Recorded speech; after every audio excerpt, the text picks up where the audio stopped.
what's up, everyone? Welcome to GameFace, episode 353 on Sifted Games at Sifted.net. I'm Shane Satterfield, your host for this podcast and the founder of Sifted. But I'm not here alone. I have an awesome friend alongside me to talk about the latest and greatest in video games, and that is Matt Kyle. What's up, Matt? Dice roll. Crossing the fingers on the dice roll. We're just like you guys. We've been playing the living tar out of Baldur's Gate 3, and we're going to talk about that on today's show. In fact, it's the headlining game for today's show. As you might expect, I'm sure you guys have some opinions as well. We're going to integrate you guys a little bit more into this discussion because I'm sure a lot of you guys have been playing it, and you have a lot of important things that you can add to our discussion. So it's going to be a symbiotic discussion for Baldur's Gate 3 here on GameFace. But otherwise, aside from all the dice rolls, how has your week been, Matt? It was pretty good. Yeah. EVO.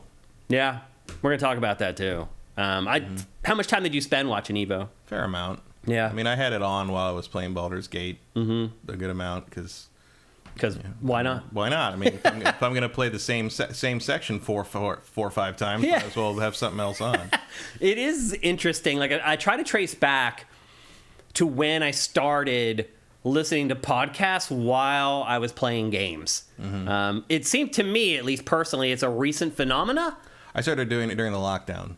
During COVID? Yeah. That makes sense. To hear a human voice while I was playing a video game. So you didn't feel quite as alone. Yeah. It's like a love-hate relationship I have with it because there are times I make sure that I play the bulk of the games that I play for GameFace without podcasts. And if I do play games with a podcast, I make sure that like I have formed an opinion around that game before I do the podcasting thing with it because I do feel like it can distract you a little bit from the fine details. Yeah, I play the game until I kind of get the gist, and then and I don't always, but at a certain point, it's like 2 chapters into Assassin's Creed Valhalla. Yeah, I get the it. Podcast is coming on. Come on. Yeah. Once a game settles into that groove where you understand what the loop is and that kind of thing, like I think it's okay if you're evaluating games to do it then, but if you are listening to podcasts while playing games the whole time, I don't think you're giving a game a fair assessment. Yeah, you got to listen to it. You got to hear it. You got to see what the audio sets a tone. Nope, there's Luna. It's just like, but it's like, if you're playing like an open world game and you're in the middle of it, if you're in the thick of it where you're doing all the repetitive, put on something. Yeah, no harm, no foul there. Put on music, whatever. Something else is fine. Yeah. So anyway, we have a pretty big show for you guys today. Lots of housekeeping again today, lots of smaller stories. We're going to talk about Baldur's Gate 3. We're going to talk about EVO. We're going to talk about a smaller indie game that I played this week as a palate cleanser from Baldur's Gate 3. I've affectionately started calling Baldur's Gate 3 Splatterface, Matt, because every cutscene, everybody just has blood splattered all over them. And it never goes away. It does if you heal. Yeah, that's because of you've been injured. Right. And you have bruises and everything. It's pretty well done. Yeah. You can tell how low on hit points something is because of how beat up it looks. Yeah. Yeah, absolutely. Anything else going on this week? It's a pretty slow week. Not a lot of big game releases. There was a game that was supposed to release today, WrestleQuest, that was delayed yesterday. There's already a couple reviews for it out there, but they found a terminal bug at the last second, and so they've delayed it by a couple weeks to the end of the month. But anyway, if you're looking forward to WrestleQuest, that is not out there today if you had been anticipating it. And it was in Dossier, so some of you may have been. But yeah, pretty much a slow week in games. I think they actually timed the release of Baldur's Gate 3 pretty well. No, it's a good place to be. Because August is backloaded with game releases. There's a lot of good games coming this month, but not until the end of August. So they wouldn't have gotten that Steam record otherwise. That's true. It was a good time to do it. It's a nice feather in the cap for any game. So, we'll talk in depth about Baldur's Gate 3 later. Once again, you can tie the tag on the toe of the claim that people don't want single-player games. This is a single-player, massive RPG, story-focused rather, that made by a big AAA budget, limited platform, just PC for now, and sold like crazy. Yeah. So no DLC, no microtransactions, no season pass, no expansion yet. It's just a game. Yeah. And here you go. So again, they don't have to be games as services, folks. They don't. Just make a good game. PlayStation's about to find that out, man. Yeah, the hard way, probably. We'll see how it goes, but a little dicey, to say the least. Let's see. We do have a lot of housekeeping today, so we probably shouldn't waste too much time screwing around with the open, but let's take a look and see what you guys are saying and what you're up to. JM Rain already dropped a bunch of subs on us. Thank you, JM Rain. That's awesome, man. So did Soundwizard. Oh, really? Wow. Oh, yeah, we're at level 6 of the hype train and the show just started. You guys are awesome. See what you guys do when I'm not looking? You guys are awesome. That's what happens. There they are, Soundwizard with all those tier 1 subs. Thank you, man. That is so awesome. East Demon, sounds like Shane isn't having a good time with Baldur's Gate 3. I think he's referencing a little convo that he and I had on the site at sifted.net, but I think he's wrong. Well, I've had a couple issues that I've made public on Sifted, and so maybe people think that my opinion is a little different than it really is. You'll have to wait and find out. And here's something really funny. The Big Smoke 82 wrote in chat, I picture Matt and Shane chasing Luna around the house to get her in the opening. Now, we have never, ever done that. That has never happened until today. The exact moment you sent that, he had got up and was trying to find Luna. It's insane and uncanny that happened. Because she was in here. Here's the thing. She always comes in here on her own and just sits on the table. Matt never has to go look for her. Yeah. And last week she didn't. Right. And then today she did, and she was up biting my hair, but then either you moved your chair, I put my phone, some small noise happened, and she will freak out if a noise she doesn't expect happens, and she jumped a foot and ran away and ripped my arm open. Yeah, she brought blood on your arm, right? I don't know if you can see Yeah, you can see it. Yeah, you can see it. There it is. And then she ran off, and Matt... She ran off, and he's down the hall, and I was trying to lure her back in with her snake toy.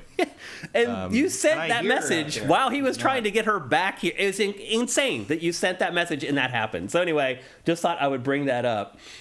We got a couple people who gave us Twitch Prime while we were gone. Wampler13, thank you. Mystics Now Pig, thank you for Twitch Prime. It doesn't collect all... Probably Mystic Snow Pig. I said Mystics Now Pig. Mystic Snow Pig, yeah. It doesn't keep all of you guys who come and, like, a lot of people will watch Pactor Factor and they'll come and subscribe with Twitch Prime. It doesn't keep all you guys while we're gone, unfortunately, but we like to catch the ones that it does. So thanks again to Soundwizard and JM Rain for dropping these subs on our chat. Toast9, thank you for Twitch Prime as well. Appreciate that. Let's see if there's any others that have slipped in here. Nope. Andy T. Monahan says it is International Cat Day. It is. And Luna has decided to... Here she comes. She's creeping. There she is. You can hear her purring. She knows where to go for her camera time. She'll jump up there in a second. So anyway, I think it's time to get on with the housekeeping for GameFace 353. And as I said, we have a good bit of it for this week's episode, like we have for the last 5 episodes. Lots of small stories happen and not lots of big ones over the last month or so. The first one, though, is a bit of a disappointment. And we talked last week. This is the most Rockstar thing that's ever happened. We talked last week. Yeah. We talked last week about how there were basically leaks that a new version of Red Dead Redemption was being worked on. It was there was a ratings board thing, and there was some stuff that leaked. They found a logo for it, blah, blah, blah. And we both we agreed that this has to be a remake or a remaster because it's a game that's desperately in need of it. And Rockstar would never, ever in a million years repeat the mistake that it made with the Grand Theft Auto trilogy remakes, or whatever the hell they were. Definitive editions. And as it turns out, that's exactly what Rockstar is doing. It's once again re-releasing one of its classic games with little to no work being done on them. Matt, how shocked were you to hear this? I mean, not at all. Yeah. It's Rockstar. I guess I'm a little surprised they didn't kludge together a PC version of some kind out of it, just using an emulator or some shit, but it's wow. It's not like they announced anything and it was all leaks and stuff, but it's just sure, why not? So Red Dead... At least it's playable on modern systems. Well, a couple Xbox of them. Now. Yes, so it's not PC, but you can play it on everything else. The announcement was that a port of Red Dead Redemption is coming to PlayStation 4 and Switch.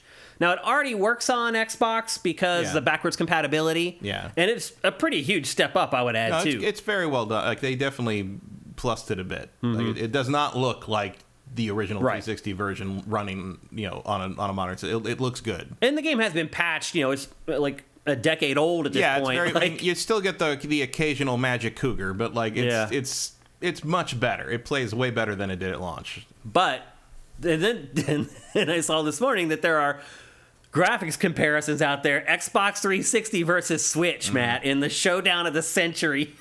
Yeah. And the funny part is the Switch version doesn't look hardly any better than the Xbox 360 because the Switch is not that much more powerful than the Xbox 360, is it? Yeah. But Red Dead is now officially on a Nintendo platform. That's kind of a big deal, I guess. I mean, I guess if you that's the thing is like the Switch is great in that regard if you haven't owned a game console in like 15 years. Pretty much.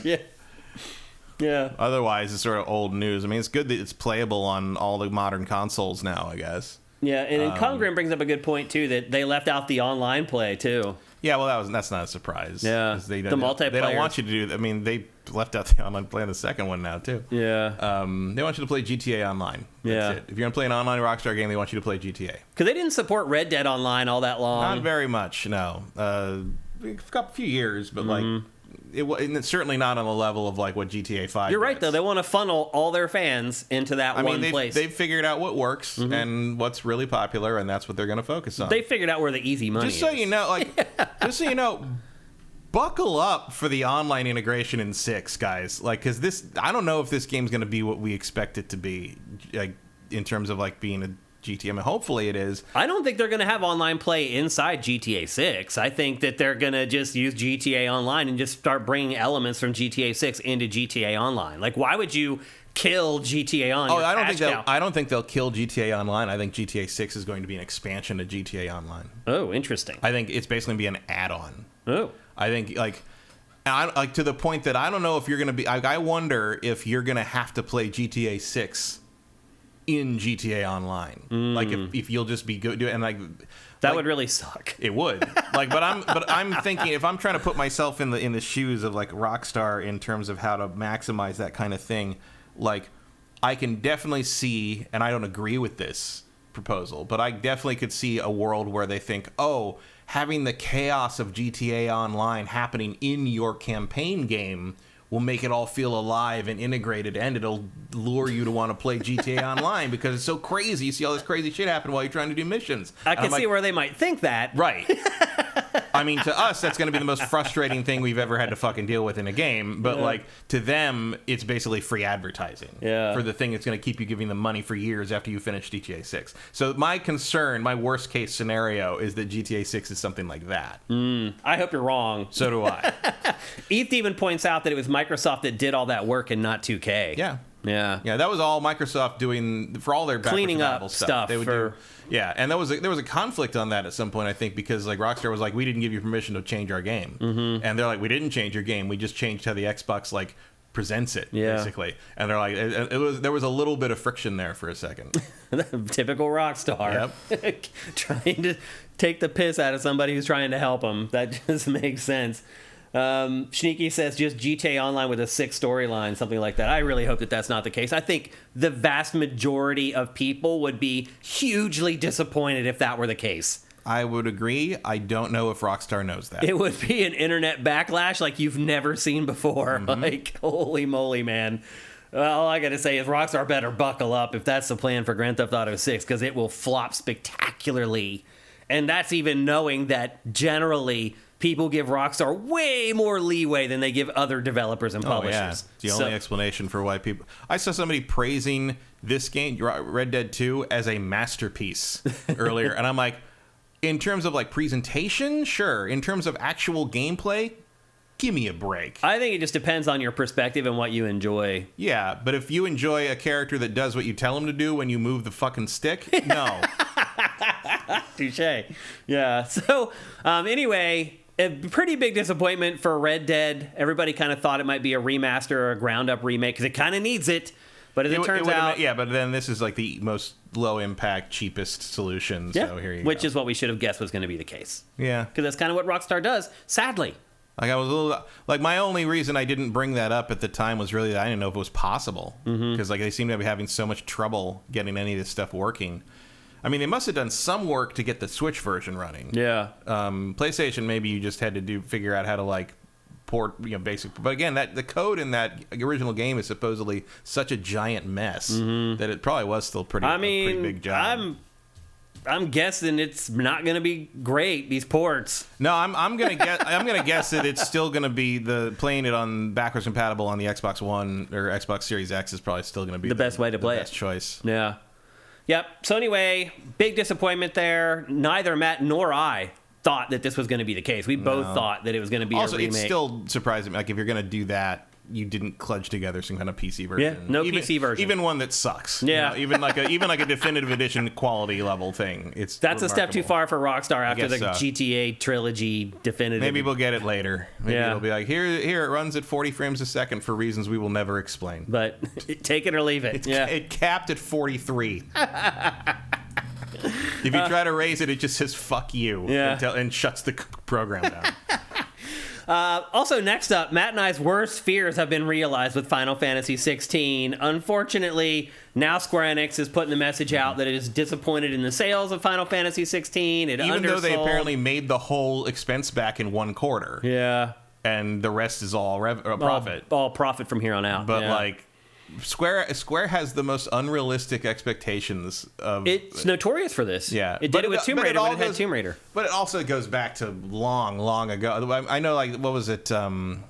I think it was No Clip is pulling out all that old footage that they rescued from the CBS archives from like Giant Bomb's or GameSpot's old stuff, and they've got all these like E3 video. Like there's like video of E3 that's like better quality than anything that's existed. 1080p. Before. Yeah. Why is GameSpot not doing something with that video? What are they doing? Why are they giving it to No Clip? That's so stupid. Because they don't have the bandwidth to do anything with it. What the hell? They have no budget. They're gone. GameSpot, I'll say this, is launching new shows like every day. They're trying, but they don't think that's going to The problem is it's the same 3 people in every show. But also, like, try to pitch, like, we're going to put up E3 2005 footage as our big thing today to CBS bosses. Like, that's not But you don't. You don't pitch it as the big thing. You just put it up. But you're going to have to justify it. You might as well get the play out of that. Like, that's money that you invested many years ago. You might as well get the views out of it in 2023. The people doing that now didn't do that. They're right, kids. But it's still, they own that. Yeah, but they don't care. That's the problem. No Clip does care.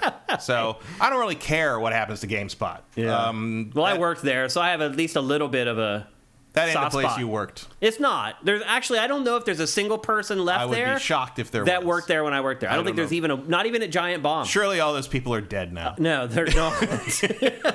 But not even at Giant Bomb is there anyone left who was there when I was there. Probably they're all gone now. Yeah. Everybody's moved on. We're almost 50. I mean, it's but like one of the things that I probably won't surface, but one of the things I desperately hope surfaces is Square's it was in the booth. It was E3. I want to say it was 2003 maybe or 2002, but it was before either before or right after 11 came out, and they were using 11 as sort of their Trojan horse to launch Play Online. I remember that. Their online portal thing. And there was this video that only played if you went inside the booth and sat and watched their presentation in there, and it was this batshit video of like 5 years in the future or something. It was like 5 years in the future or something, and there were Play Online centers everywhere in every city in the world. Oh, I think you mentioned this like a couple weeks ago. Yeah, I mentioned a few, and there's like kids having trouble. These guys are having trouble beating this boss in Final Fantasy 11. So they text like the best Final Fantasy 11 player in the world, and he's like walking down the street. It's like this like 12-year-old white kid, and he gets like a pager message so he just turns into a Square Enix Play Online center and sits down and logs in and helps them beat the boss. And it's like basically implied that all online play in the world is done through Square's Play Online service now, and no one you only got to see that if you sat in that booth in that E3, and I'm like, I just want the rest of the world to see how out of touch with reality Square has been for a long time, really since they started production on The Spirits Within. That's kind of, you're right, that's kind of where it started. That's where they lost their mind. Like when they built that huge server farm in Hawaii just to render CG, remember that? And they made one movie Yeah. And shut it never all used down. it again. And then told Sakaguchi to go away, please. And now he's back. Now he's back again. But it's Sakaguchi back again. yeah, it was just the Final Fantasy VII made everyone at that company lose their damn minds. Yeah. And well, what do you think is going to come out of this? Do you think this means that, like, now we're going right back to the Fruity Tooty version of Final Fantasy?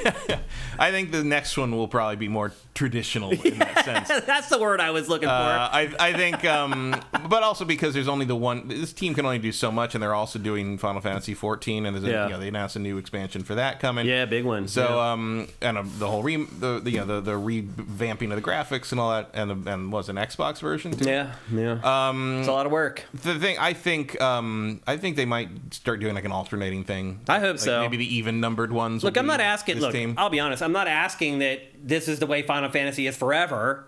Like, I'm okay. Just every once in a while written for someone over the age of 15. Yeah, look, I realize that it has its fans that enjoy that other style, and like I don't want to rip that away from them. But like, can't we both be satisfied? Can't we alternate games so we're both getting what we want? Or even you don't even need to make it the main series. Like you could just have what was it?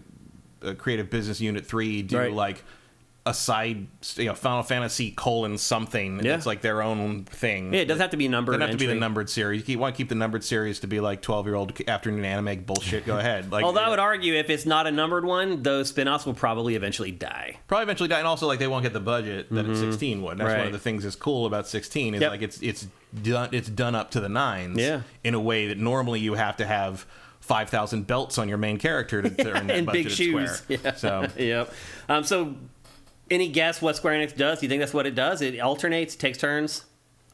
In all seriousness, my answer to that is I don't care. Yeah. I do. I want to play more games like Final Fantasy 16. I don't care. We got 16. That's fine. Like I can go right back to not caring what Final Fantasy does until they decide to do something I do care about. There's plenty of other things to play. Fair enough. Next up, Matt, have you been watching season? Oh, Vincent's like, what comes out first, Final Fantasy 7 Remake Part 3 or Final Fantasy 17? I think Part 3 comes out first. Probably. Yeah. The sales wise, it's like, even though they'll say, oh, that's because it was more grounded in like hard fantasy is why 16 didn't do well. They still know that that's where the bread is buttered. Yeah. Like so they're going to go back to that other kind of corny version, which is what the Final Fantasy 7 remakes are, let's be honest, which is why they haven't really resonated with me. I mean, 7 is a guaranteed money maker. Guaranteed money maker, and it's nostalgia bait for something that we don't really have nostalgia for because I was in my 20s when that game came out, and that was put me a little far beyond the target audience. We were a little more critical at that point in our lives. We weren't like the 13-year-olds who just let everything wash over us and then say it's awesome. And that's just the way you are when you're young. I was the same way. Everybody is. So, although some people grow out of it. Yeah. Well, we did. I think most people do eventually. Judging by the internet, no, that's not what happens. That's possible. Go read some Star Wars fan groups. You want to see how people don't grow out of things. Okay. Next up, Matt, have you been watching season 3 of The Witcher on Netflix? No. I got rid of Netflix. I told you guys that like a couple months ago, and I got it just for this month, and I already watched Black Mirror, which was unique this time because did you watch Black Mirror? No. Each one is like an hour plus. Oh, they were mini movies. Instead of being like a series of shorts. It was like 5 or 6 mini movies, and it was really good. And I really enjoyed the new Black Mirror. But then I also got it to watch season 3 of The Witcher. I waited until the second half of the season came out, and I got it so I could watch all that stuff at once. And I got about 3 episodes into season 3 of The Witcher and just lost interest. And it sounds like I'm not alone because it sounds like the viewership numbers for it are bad. Also, I learned this week that I didn't know, which was that the viewership numbers for season 2 were drastically down from season 1. I didn't know that. Well, most people don't because Netflix doesn't share information. Right. Well, season 3 is even worse than season 2. Well, people are not invested anymore because they know Henry Cavill's leaving. That's part of it. So the producer of the show... The producer is an idiot. Yeah, he didn't want to blame it on that. Instead, he blamed it on the lack of attention spans among American viewers. I mean, he's not wrong, but also, like, that's not why people aren't watching the show. Americans watch all the other shows on Netflix, but there wasn't a problem with their attention span. Americans watch House of Cards just fine, and that was way slower than The Witcher. People watch Game of Thrones just fine. Game of Thrones, yeah. I mean, you can go on and on. Did you know it's been 7 years since the Battle of the Bastards episode? Really? 6 years since that the episode where Danny like burns the whole army with the dragon. Oh, really?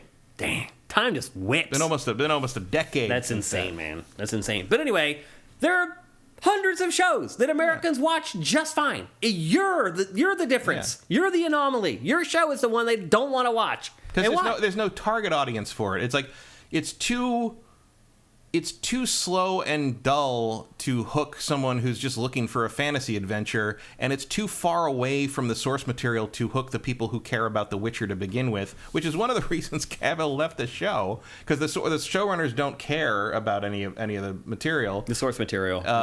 Source material. So, like, who cares? Like that's why I mean, you know me, I love The Witcher. I have all the books, I have all the games. That's why I'm surprised you weren't watching this show. Because I don't give a shit. Yeah. Like, it's boring. Yeah. The first season I thought, and I don't mean that in the sense that like, oh, The Witcher's boring. I mean in the sense that like, I hate the way Netflix has always structured its shows. I hate the way streaming has changed. How like, oh, you can do nothing in the middle because we want 13 episodes, even though the story is 6 episodes. So there's going to be all this time. Like The Witcher season 2 did some of that, and I to the point that I didn't bother past I think the halfway point, and like it would never occur. I mean, I think Stranger Things is one of the most stone dead boring things I've ever watched. Really? Like I like season 3 okay, and season 1 was pretty good. Season 2 is one of the biggest wastes of time I've ever sat through. Not much happened, and I didn't bother to watch season 4. You should. It's pretty good.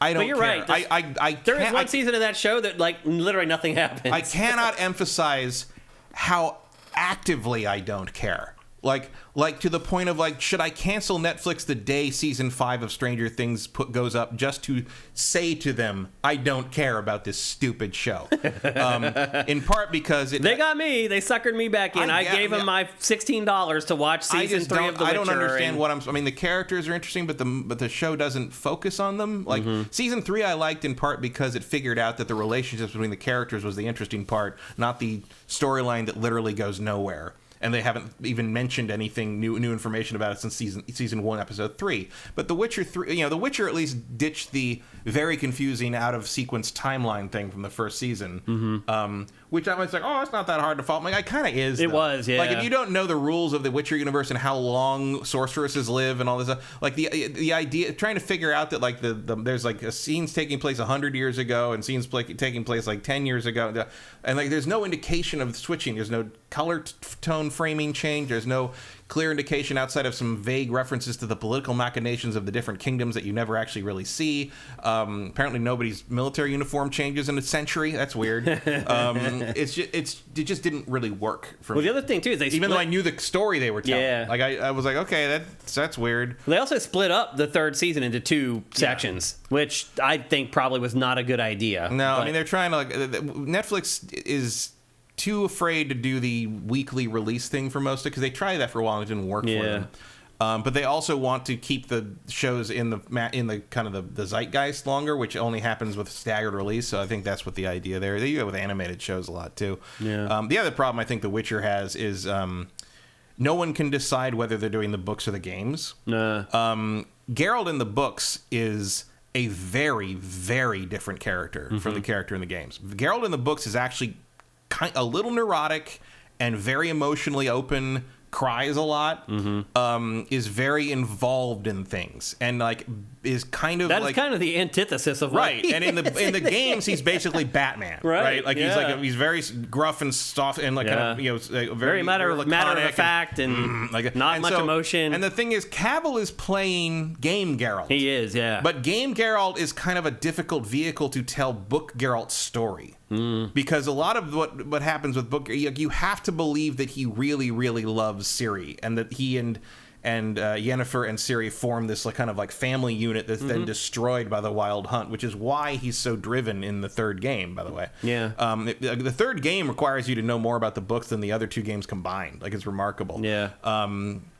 But like, I don't think that really comes across from what I've seen in the TV show, and you can tell that like the guy playing Geralt and the people writing the show and the people running the show are all kind of at cross purposes with each other, and it just doesn't quite gel. So, producer of The Witcher on Netflix, if you want to know what's really wrong with your show, there you go. Yeah, it's not short attention spans. That's just not the case. Like, yeah, and we knew that already. Also, does that imply that like other countries are watching it in droves. Right. Or that they have better attention spans. It's just Americans that have short attention spans. Like nobody else has cell phones. Like all media went this direction, and all smartphones took over the world. TikTok's only in America. It didn't affect anyone but Americans. Like I don't know about that. Dude just covering his ass basically. So anyway, I don't know what's gonna happen with season 4. Like, isn't who's taking Cavill's place? Hemsworth, right? Liam Hemsworth. Hemsworth, yeah. Young discount Hemsworth. Right. Yeah.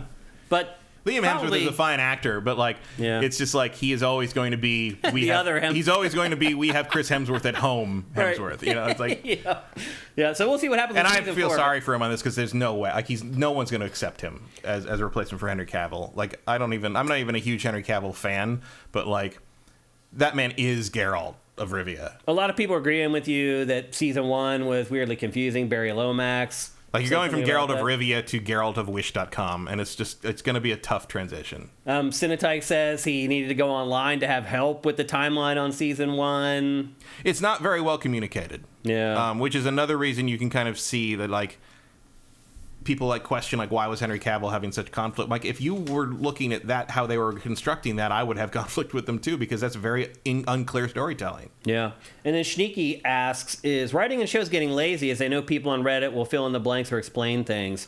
No, I don't think that's why. No. Also remember, like, writing happens now, especially this is one of the reasons the strike is happening and demanding writers' rooms and having writers stay on throughout the production of a show. The problem here is not that the writing is bad. The problem is the writing happens before the show even starts production, and then there's no writers around anymore. Because they don't want to pay for the writers to stick around. Yeah, at most you have a showrunner who's also a writer, who's like a head-ish writer, who is then altering stuff on the fly as you shoot. And not consulting with the writers. Whereas it used to be in the old days, and by old days I mean like before, like 5 years ago. Yeah, 5 to 10 years ago, you would have a writer's room, and usually you'd have the head writer and the story editor and the writer's room producer and the writer of the specific episode available or sometimes on set when shooting to make changes usually on the fly. Yeah. Like, an actor's having trouble with his one line, they rewrite it right there. Like, isn't it crazy how penny pinching these studios have become? It's not crazy because the streaming model destroyed revenue in shows. They're making enough revenue for it to be a bountiful business. It's just that they're not making money hand over fist now, and they don't want to pass the money off to the rank and file employees. It is much lower than it used to be. It is, the broadcast distribution method was literally tens of millions of dollars more per show. That's how this city was built on that money. And syndication, right? Don't forget syndication rights. Yeah. Nobody lets anything go to syndication anymore, which is where a lot of residuals come from. But the thing is, the people in charge of the studios want to still make the same amount of money. Right. And that means they're going to have to take it out of everybody all the people who actually do the work. Yeah. And also don't be fooled when they talk about the AI stuff. They want to talk about AI writing shows and producing shows and editing shows and generating things out of whole cloth. The main thing an algorithm does well is analyze trends and popularity and things that will go viral. In fact, if you've ever seen that stupid Wes Anderson does Star Wars viral video that one channel put out that blew up, as like kind of the beginning of the AI thing, in terms of like generating content. They admit that they got the idea for Wes Anderson does Star Wars from asking an AI chatbot what would be a popular viral thing, film thing, and that was one of the other suggestions, so they went with that. Wow. The best thing an algorithm does, certainly right now, is predict what's going to be popular. Yeah.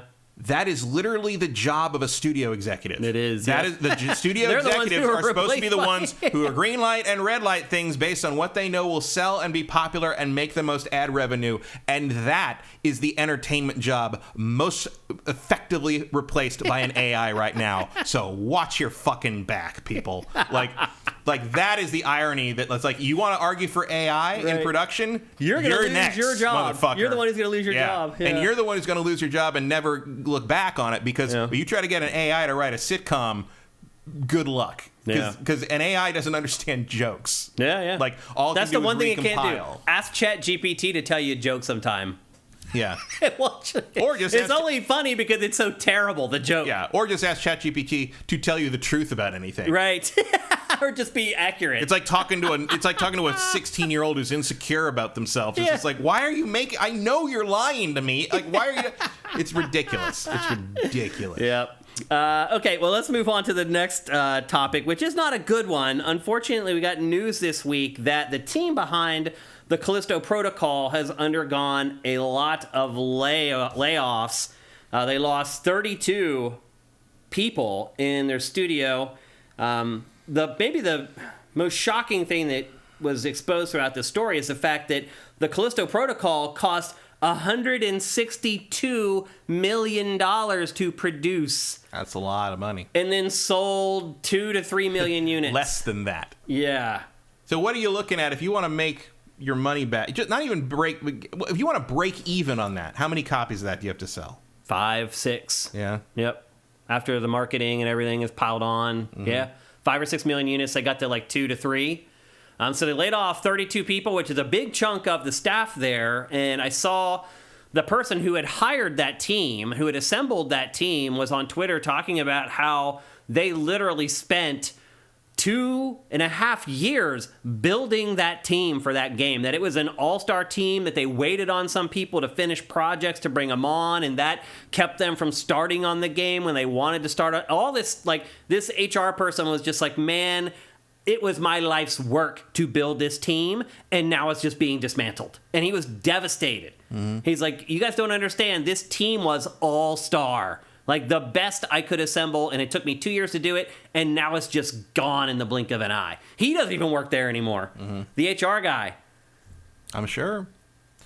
There was a lot of delusion behind the production of this game, it seems. The idea that this would sell more than what it did is kind of ridiculous. I think at the time this Striking Distance was put together, Glenn Schofield was like a god. He had managed to take over the Call of Duty pattern of a game every 3 years with his studio and make, in all honesty, some of the best Call of Duty games while he was working on the IP. And I think at that point, he was just a god. And people were like, he can do no wrong. He worked on Call of Duty and made his games a success. How could he screw this up? Well, because they were called Call of Duty. Right. Well, he made Dead Space, the original Dead Space. So they're like, how could he screw this up? He makes Call of Duty. He made the original Dead Space. The original Dead Space was not a runaway sales hit, though. Right. Like, it just has a great reputation because people who did play it loved it. Really liked it. Yeah. And then EA fucked it up. Yeah. The idea that you would think this game would justify that budget is madness to me. I mean, when I saw that budget, my eyeballs almost popped out of my head. I couldn't believe it. I was like, are you kidding me? It should have been half of that. Yeah. I mean, that's how much they spent on the Haunted Mansion movie. Yeah. Which was also a mistake. The other thing, too, is the game is not that long. No. It's not like this gigantic opus that, like, takes you 30 or 40 hours to complete. That's not what this game is. Like, no, it's pure polish and presentation. Yeah. Which is important, but, like, you got to know when to stop. I think what this shows, though, is just, like, something that we always just kind of brush off or gloss over, which is the big bets that these companies have to make to create video games. But also, they don't have to. Well, this didn't need to be as big of a bet. No. But it's still, if you want to... Especially a brand new team, brand new company, brand new IP. Like, make something reasonable, and then if it hits... Then go all in. Callisto Protocol 2 can cost $167 million. Like, it's... He had the cachet to command the money, and they gave it to him, and it was a mistake. Well, it's just, I don't see a world where this catches fire. I don't either. It's not like there's anything wrong with the game, like, to the point that it's bad or anything. It's just... That's about, you say that, sold like 3 million copies. Like, yeah, that's about right. They were looking for Resident Evil 4 remake numbers. But it's... Resident Evil 4 is one of the greatest games of all time. Also, maybe if this was called Resident Evil Space or some shit. Like, Space Zombies. Do not underestimate how much brand name helps with stuff like that. Seriously. I mean... It may have been better to use an existing IP to create a game instead of starting a new one. Like, I mean, there's no way to have it happen, but if you could have argued them and let you make this called, like, Call of Duty horror spin-off, whatever, like that could have worked. Like, we're never going to get a Callisto Protocol 2. No. All the money they dumped into this is just water under the bridge now. Yep. Maybe someday they can sell it'd be a weird little artifact that some kid who's like 3 years old right now makes a video about in 15 years. On whatever the replacement for YouTube is. On this game that his dad had that he played when his parents weren't around, and like it defined his horror taste for his whole life. Yeah, so anyway, anytime layoffs happen in the industry, we send out our condolences to the people who are affected, and we hope that they'll land on their feet. But based upon what the HR person said, I don't think there's going to be a problem with any of these people finding new work. No, they're all very good at what they do. It's fine. They'll be okay. Although the combat director might have troubles. Might want to, might want to have another thing ready in the portfolio on that one. No offense to the combat director. Although Cenat is right that they should have kept it tied to the PUBG universe. Maybe it couldn't have hurt. It couldn't have hurt. But there's no narrative. At the very least, it's so weird that it would have gotten more press. That's true. People would have paid attention to it because, like, wait, this is PUBG? Like, what? There would have been a story there. It was a completely meaningless thing. Other than we've waited 10 years for a new Dead Space. EA's never going to give it to us. Oh, here's the guy who created Dead Space trying to give us the new Dead Space. Here's a great remake of Dead Space almost at the same time. Yeah. The timing of that was actually unfortunate for sure. Yeah. I don't know which was better, honestly. Oh, I prefer the remake of Dead Space by far. But I had already played it, 10 years earlier or whatever. Sure, but I'd rather play a great game than a mediocre one. Yeah. And this game was a mediocre game. Pretty much mediocre. Yeah. So anyway, with better combat, it would have been different, and better checkpointing, because I gave up at I can't remember where it was, but it was like a third. At this of the point, way right through. here, after the first combat. No, it was a third of the way through where I kept having. It was right. The checkpoint was right before a big upgrade station. And so every time I failed, I had to re-upgrade everything, and there was no way to save it after upgrading. And eventually I'm like, I don't want to spend a minute and a half upgrading all my shit before I go in and try again. And I just moved away from it, and that was it. The crazy thing is, let me save my fucking game. Yeah. The crazy thing is, I'm friends with Glenn Schofield on Facebook, and since this game released, he has been posting images of his artwork. Have you seen it? Are you friends with him on there? He is an amazing artist. But I do wonder if he has gone back to his former life as Solus from what happened with this game, because obviously he knew all along what was going on with this game. But all of a sudden, this art started popping up on his Facebook feed, and I'm like, why? Where's this coming from? I don't know. I think a lot of people seek comfort when they go through stuff like that, and I think maybe for him, his art is something that he finds comfort in. It's also a good resume builder. He's also very talented. He's also what do you think is going to happen with Striking Distance now, the studio? You don't think they're going to just disband the whole thing, right? I mean, that's up to him. Yeah. I'm sure he could get the funding together for another game. Yeah. If he wanted to, but it depends. But they're probably going to be like, yo, you get $80 million this time. Or even less. It depends what he wants to do. Mm-hmm. I'm sure he could go get a job at any of the majors if he wanted to. If he wants to keep doing his own thing, I'm sure he has investors who would he could get a job running the entire first party stuff at PlayStation. That's the type of job that he's lined up for next, really. Yeah. He's ran 4 studios. I think it's up to him. Yeah. And really it comes down to do you want to keep doing development, or do you want to move into a cushier sort of supervisory role? Yeah. I know what my pick would be at this point. Yeah. You get up to a certain age, it's like you don't need to be in the trenches anymore. Yeah, because you already did it. You paid your dues. And working on, and the advantage of, obviously there's a freedom to owning your own development studio and doing whatever you want, not answering to corporate overlords and such. But as people like Cliff Bleszinski find out, that also means you're responsible for all these people's lives. Right. Yeah. I have, that's the hard people part. Can say whatever they want about Cliff, but I talked to him right after Boss Key was basically announced to be shutting down, and I have never seen him more upset in my entire life. He was despondent that all these people were going to lose their jobs because he felt, I don't agree with that, but he felt it was all his fault, and he worked very hard to get everybody new places and use his clout to sort of push people in a new place. It's a very, very hard position to be in, and if you're used to sort of just the creative flow, and all of a sudden you're responsible for all this, if you're running a company, that's a big difference. It's a big stressor. It's a hard thing to do. And so if I were Glenn Schofield, I think I'd rather have that responsibility be on Sony. Yeah, I'd agree. I get a different, but it depends what he wants. Whatever he wants to do, I'm sure he can make that happen. But we'll see. Yeah, Cliff is probably the most misunderstood person in gaming. Absolutely. What the average gamer thinks Cliff is not who Cliff Bleszinski is at all. No. His persona through the whole Gears thing was way different from who he really is. Absolutely. Yeah, very much. It was really bizarre how he got in shape. Yeah. And that's all it took. They're like, oh, he went to the gym. Yeah, look out. It's crazy. Cliff lifted heavy objects and put them down again. He's very different now. And it's no, Cliff is a very kind man. Yeah. Steady Decline says he's been posting art since the Call of Duty days on his Twitter. Right. But I'm telling you, like, it went from, like, a piece of art every 9 months to a new piece of art every day on his Facebook feed. He's still doing it. His art is amazing, too. It's all, like, gory, like... it looks like skateboard... It looks like skateboard graphics from the 80s, basically. Oh, wow. But he's very, very talented. Like, he's a great artist. So, anyway... yeah, I think they'll probably keep striking distance around, give him a smaller budget, give him another chance, and if that doesn't work out, then... I mean, kind of depends who's left, right? That's true. But I'm sure he was very prudent in who he kept and who he let go. But also, you know, that could lead to a situation where it's hard to attract new employees when it's time to staff up again, because they're like, well, what happened last time? Yeah. You know, it's a hard thing to staff up. It can be a hard thing, especially if you're under NDA and you can't show the potential new hires, what they're going to be doing. Yeah. Yeah, that was another company that was having trouble with that recently. I can't remember what it was. I don't remember either. I can't. It was some company that was like, we had trouble. People didn't want to work on the game they were known for. We were working on this other game, but we couldn't tell them about the other game because it's still not announced. Oh, right. And like, I can't remember what that was. Sounds like Riot. People don't want to work on League of Legends, but they have 3 other games they're working on. Well, we did finally see one. We did. We'll be talking about that in a little bit. Finally. Next story. Nintendo announced its financials for the quarter, and it just killed it. No surprise there. And a big reason it killed it is because Tears of the Kingdom has already sold 18.5 million copies. 18.5 million. But again, nobody wants single-player games. Yeah. I mean, it's going to be the best-selling Zelda of all time. Oh, yeah.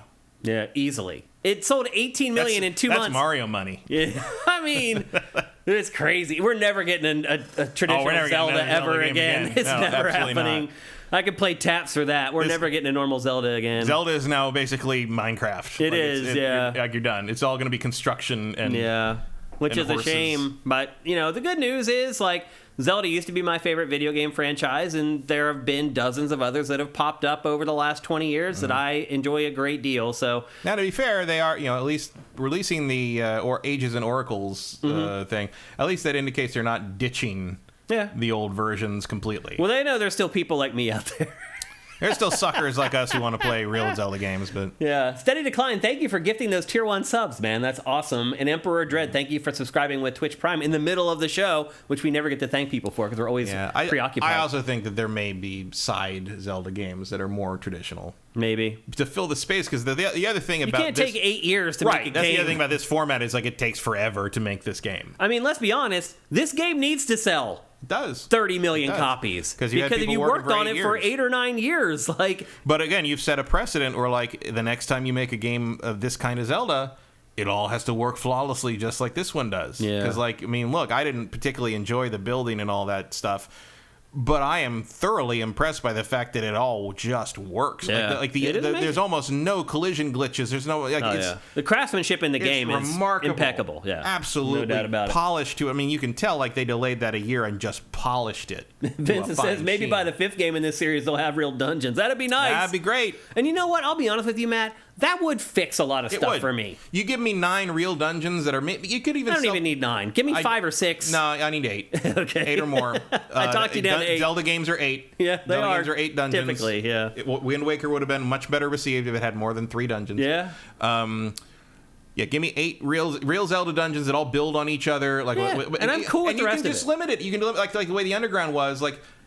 When you go in there, you can't use your building abilities. Yeah. But you have like dungeon items that solve puzzles in there and then apply to the next dungeon. It's almost like a micro game inside the bigger game. Yeah. You're putting a Zelda game inside whatever the fuck this is. Right. Right? Yeah. That's how I would like that. That would satisfy both sides. Yeah. Yeah. Because I don't like the build. I don't like the whole like, look at the thing up here. There's a thing you want up on the top of the thing. How do you get up there? And the answer is not solve an intricate puzzle or do a cool like jumping mechanic gliding thing. It's build a giant ramp and lean it up against the fucking mountain and walk up the ramp. It's like, no, that's boring. I don't like that. It's stupid.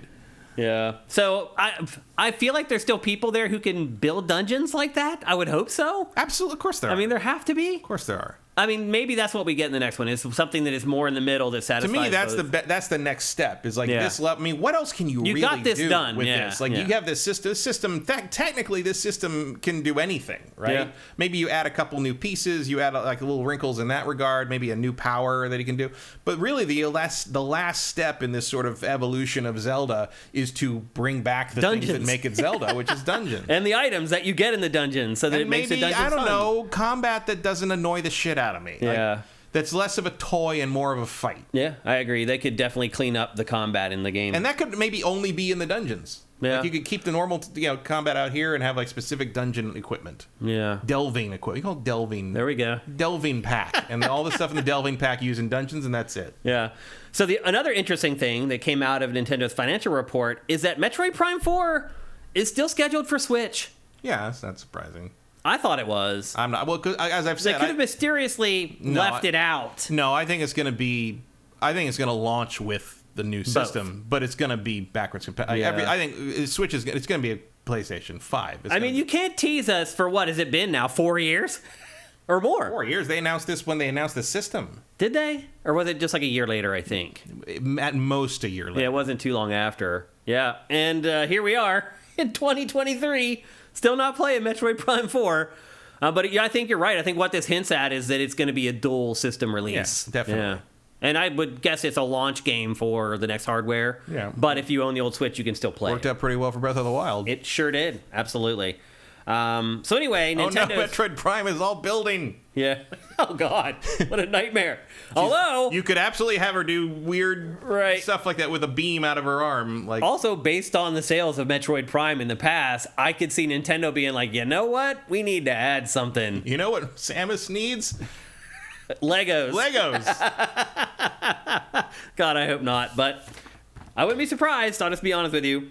Next up, also tangentially related to Nintendo, this past week there was a clone of The Last of Us called The Last Hope on the Switch eShop, and the thumbnail for it was literally the key art from The Last of Us with just hand drawn, like it was a little obvious. It was one of the most blatant ripoffs of a video game I have ever seen, and I have been in the dregs of Steam where people create these games in 2 days that are supposed to mimic some big popular thing. That's a cottage industry in gaming right now. I've never seen someone try to rip off blatantly a high-profile game like this, and of course, it was a piece of trash. It was a terrible game.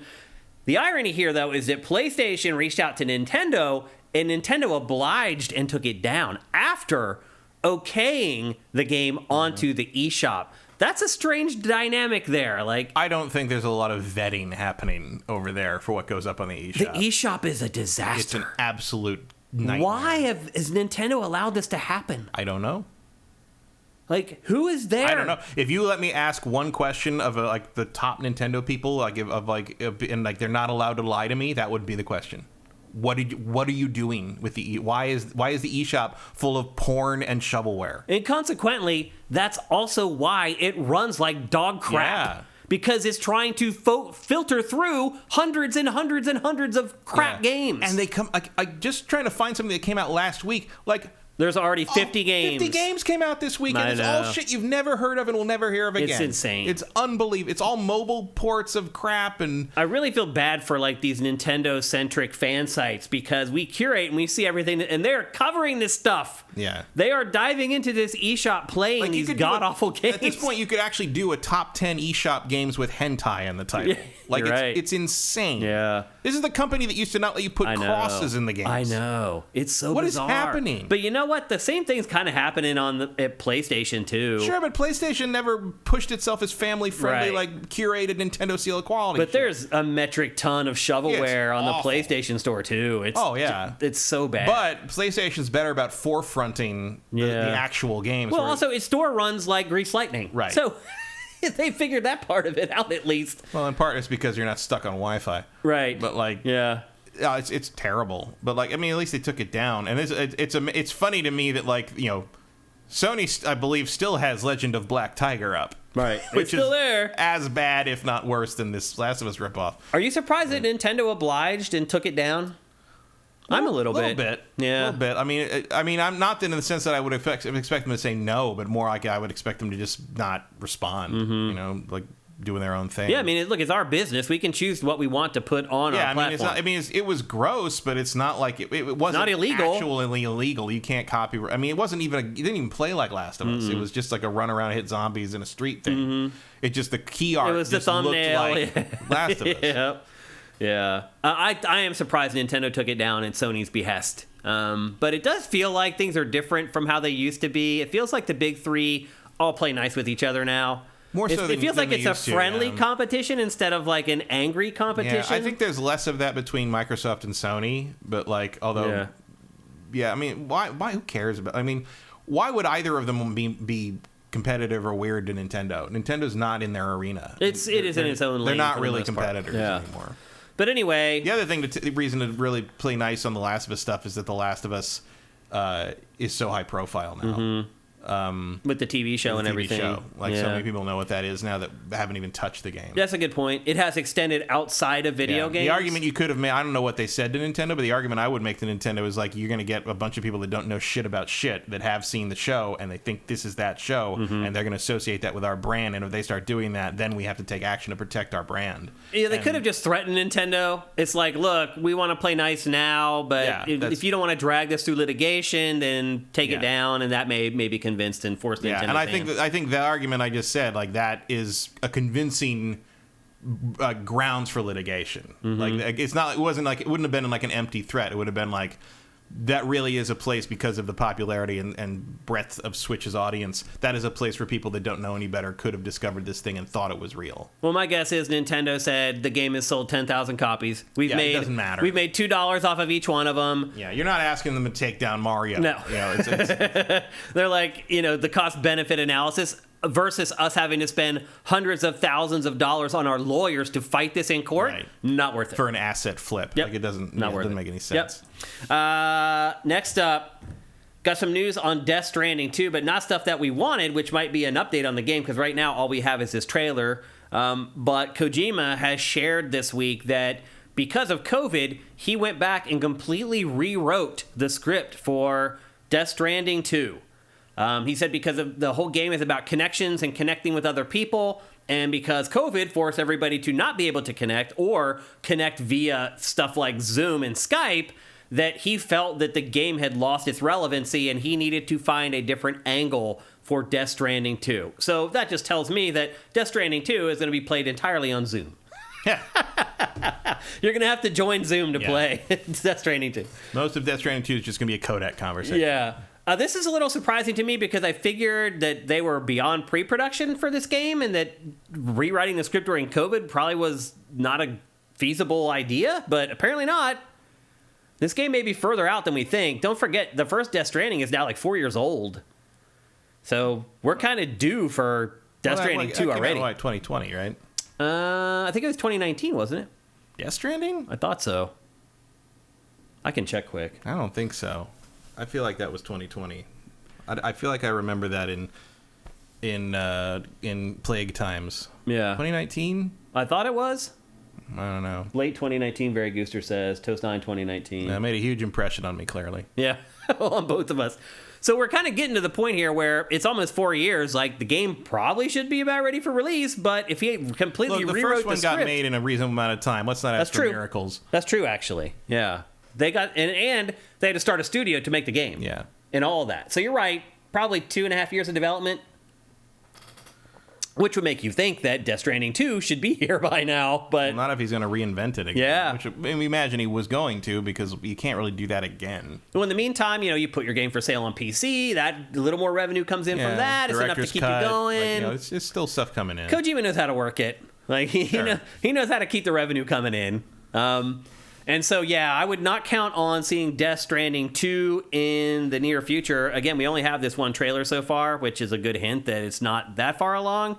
I would guess probably by the end of this year, though, the marketing should start picking up. Like, I think it'll probably be released next year. Maybe. Late next year. We'll see what shows up at the Game Awards. That's your real canary in the coal mine. Jeff Keighley's show, then you'll know. Anything that Keighley does, that's how you know what Kojima's up to, because either he's going to show up or he's not, based upon what he is up to. Next, Star Wars Jedi Survivor is coming to PlayStation 4 and Xbox One. All right. Which, this was kind of heralded by Respawn and EA. It's like, this is our first next-gen only game. This is us turning the page. We're not looking back. We're only going forward. But then they figured out that Unreal scales, so why not? Yeah. Or do you think that this might be that the game hasn't sold as well as they had hoped? No, it sold very well. Did it? Yeah. I actually don't know the numbers on this at all. Do you know how many it sold? No. I don't either, actually. Not officially. I don't remember seeing it, which is a red flag, by the way. Yeah, I don't think it didn't sell badly. I think it may have not have sold as much as the first one did in its early months. Because the first one blew up. Yeah, it did. This one had a lot of technical issues that, I think held people back, especially on PC and PlayStation. Well, this is the thing, is that it's still a disaster on PC. And they didn't mention anything about fixing the PC version or anything. They're just like, nope, now we're releasing for these 2 new consoles. And PC version isn't important enough to do that with. Apparently. Because PC stuff sells a third of what console does. It's honestly not financially reasonable to spend that much time trying to fix the PC version. And I say that as someone who would prefer to play the PC version. Yeah, with your beast of a rig. It's just not going to happen. And the main thing, the main thing they could do to fix most of this is to implement DLSS. Mm-hmm. But because it's AMD sponsored, they won't do that, which doesn't make any sense because plenty of games do both of those things. Well, my guess is eventually the deal runs out. Well, already you've got fan mods that add DLSS support. That's hilarious. Which actually do fix most of the problems. Not because those problems aren't there anymore, but because DLSS is able to cover them up. Cenat says the last patch was May 17th. Mm-hmm. That's a long time. The last performance-related patch. There have been more patches, but they were bug things. Yeah, 3 months. And the hitching's still there. It still is not functional to the point that it should be. But again, a lot of that is the fact that DLSS isn't in it. Mm-hmm. DLSS covers up a lot of flaws. Yeah. And it should be real. You should learn something. Everyone should learn something from, not us, but the people who make and publish games should learn something that if you're going to make that deal with AMD, fine, but you have got to put DLSS in there. Yeah. The vast majority of people there has to be some kind of a caveat. The vast majority of people who play game, because that doesn't happen with NVIDIA. Yeah. And whatever that AMD's version of DLSS is always supported, I think 9 times out of 10 on NVIDIA sponsored games. You cannot fuck over 2/3 of the PC gaming population with this tech that's expected to be there now because it's the only way you get any of this shit to run smoothly. It's just how it is. Yeah. So we'll see if they learn anything from that. In the meantime, there will probably be fan patches that basically, bring it up to code, more or less. The irony is I played the PS5 version and had really no problems. No, the console versions are fine. It ran great for me, yeah. I had really no issues, no bugs, none of that kind of stuff. I played mostly the PS5 version, and then I played about halfway through the game on PC. And it's playable. Mm-hmm. It's not like it was at launch. It functions. But yeah, the game chugs on this planet. It's in certain areas. There's slowdown where there shouldn't be. It's not optimized to the degree that you would expect it to be, even on really powerful systems, and that's not acceptable. Yep. So, but again, PC versions of things just don't warrant the amount of money to put in to fix them post launch. It just doesn't happen. So, do you think that it's better to not release it for PC at all, or just put these gimped versions out there? I think it's better to include DLSS. Yeah. That's it. Yeah. That's the thing. If you had DLSS, in a future contract with AMD, you need a carve out to be look, okay, we're gonna make a deal with you, but we need to work with this tech with NVIDIA because otherwise our whole project is doomed on PC. Yeah.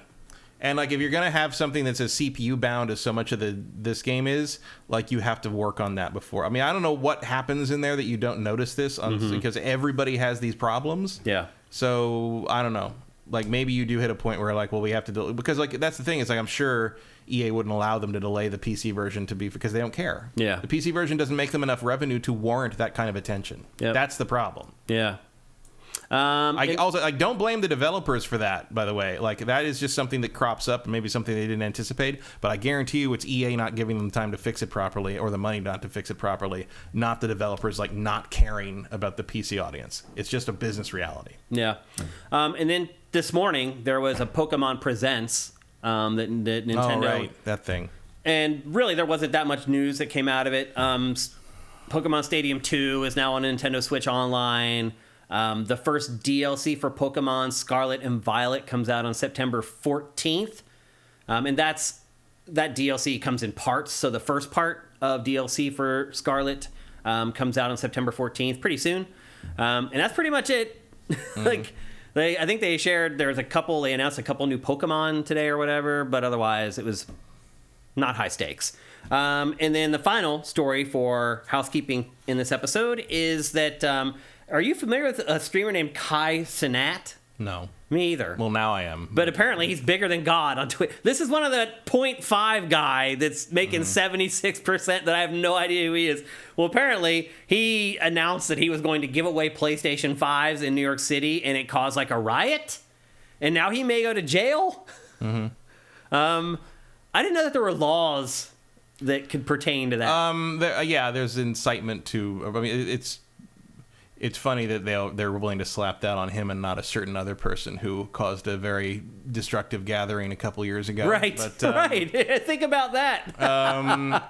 That's crazy. Maybe he should give away PS5s at his rallies. There you go. They can get away with whatever. That'll get the kids in. Young Republicans, they're so hip. It's very weird. Should also maybe tip you off about how desperate people are now to do that over a $500 item that none of them, I'm sure, can afford. Otherwise. I mean, would you do that? Would you hop on the subway and go down to Times Square for a 1 in like 10,000 chance that you're going to get a free PS5? Not a chance in hell. I might go to watch that happen, but I would not expect to be the person who gets the PS5. And God help whoever wins that PS5 and tries to get out of Times Square with it. They'll murder you. That's a lot of disappointed people. You think influencers are going to learn a lesson from Cenat? No. I'm probably not even pronouncing his name right, and I apologize. I don't know how it's Cenat. Cenat, who knows? Regardless, I guess he won't do this again because he is in danger of going to jail over it. So, probably not the best idea. And did he end up even giving away any of the PS5s? As I read it, he didn't even show up. Oh, he never even showed up. I don't know if he was even there. I wasn't clear on the details. I mean, the law there is because fuzzy. The article I read on that was really weird. It was it was AP or Reuters, I think, but it was very vague. I saw videos of the people acting like idiots. They didn't even name him until like the second to last paragraph of the art. I'm like, who is this? Like, what are you talking about? Like, He was there apparently. Oh, he was there? Yeah, AJ the Legend Watson says he was there. No. Emperor addresses his name will soon be defendant. Did he not have the PS5? Like, what happened? Sneaky says all you Americans are mad. What was he gonna do? Just like throw the system out in the crowd and run? Like, very weird. Yeah. So anyway, something to not do. Although I don't think anyone in our audience has to worry about getting 10,000 people to show up at Times Square with a tweet or whatever. But anyway, just something to keep in mind. And that's it for today's housekeeping. A little shorter than the last couple episodes, if you can believe it. We're ready to kick off... A mere hour. Yeah, exactly. That's what I'm saying.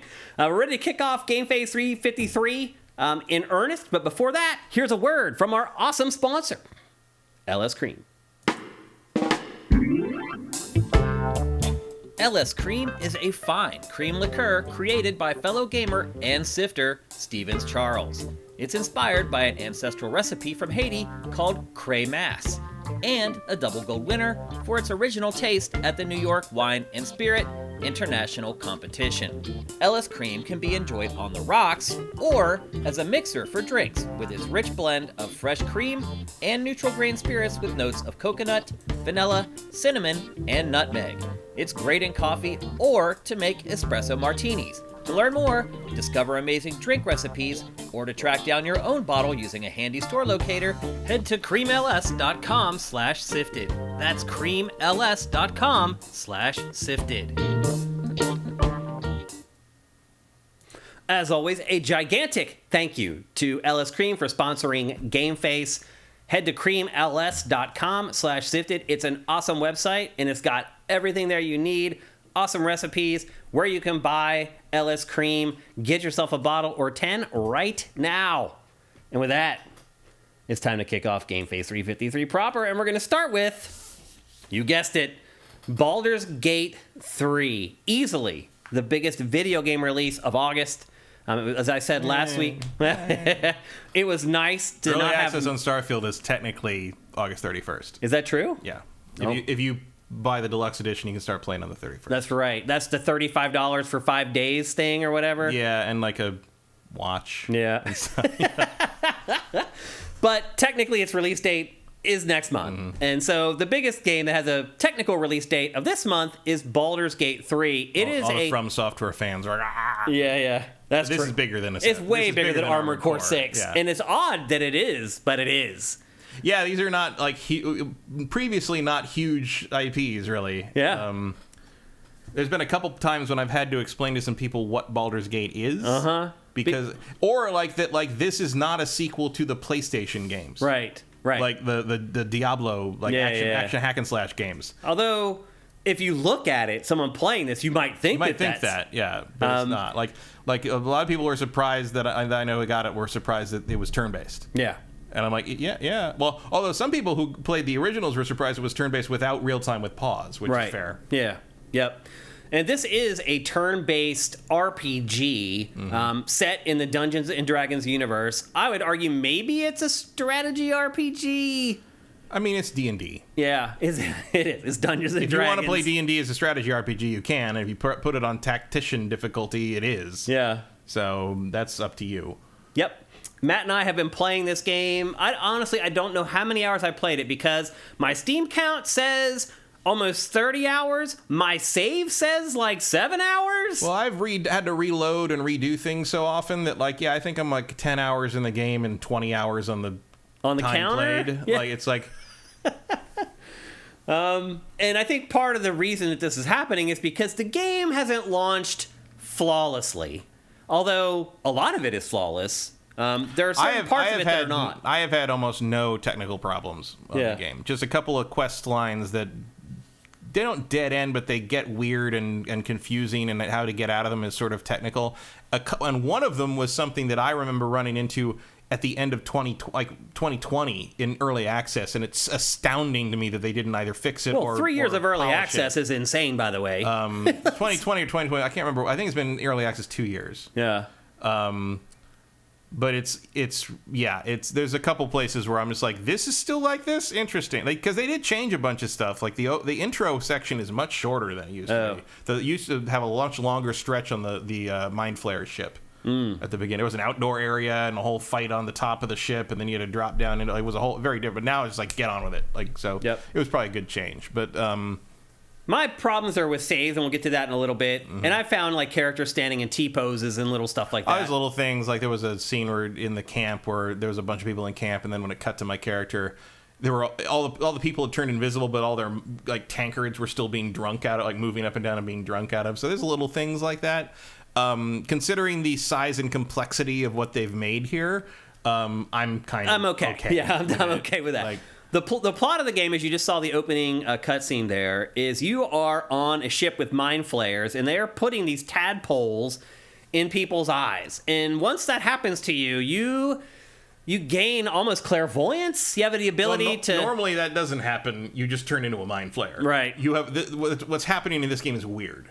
That you get like kind of clairvoyance, and you can connect to the minds of other people with the tadpoles in them. Yeah. You get like a whole skill tree out of it. Like it's... And they talk about it in the game. Like, that's not normally what happens when you get a mind flayer parasite put in your brain. Yeah. Like, something weird is going on here. And the objective of the game is you basically have a week to get the tadpole out of your head, because you're told that within around a week's time, if that tadpole stays in there, you will turn into a mind flayer. Which is not true, because it has been more than a week in my game, easily. Of real time? Yeah. In the game?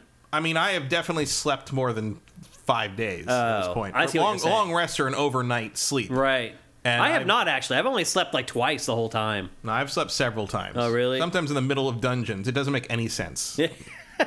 Like, it's funny. I'm like, go back to camp. Okay. And we literally set up a fucking campfire in the middle of the dungeon. Yeah. I'm just like, all right, I guess we'll just do that here. We're 2 rooms away from a bunch of goblins, but just sleep quiet. Nobody snore, I guess.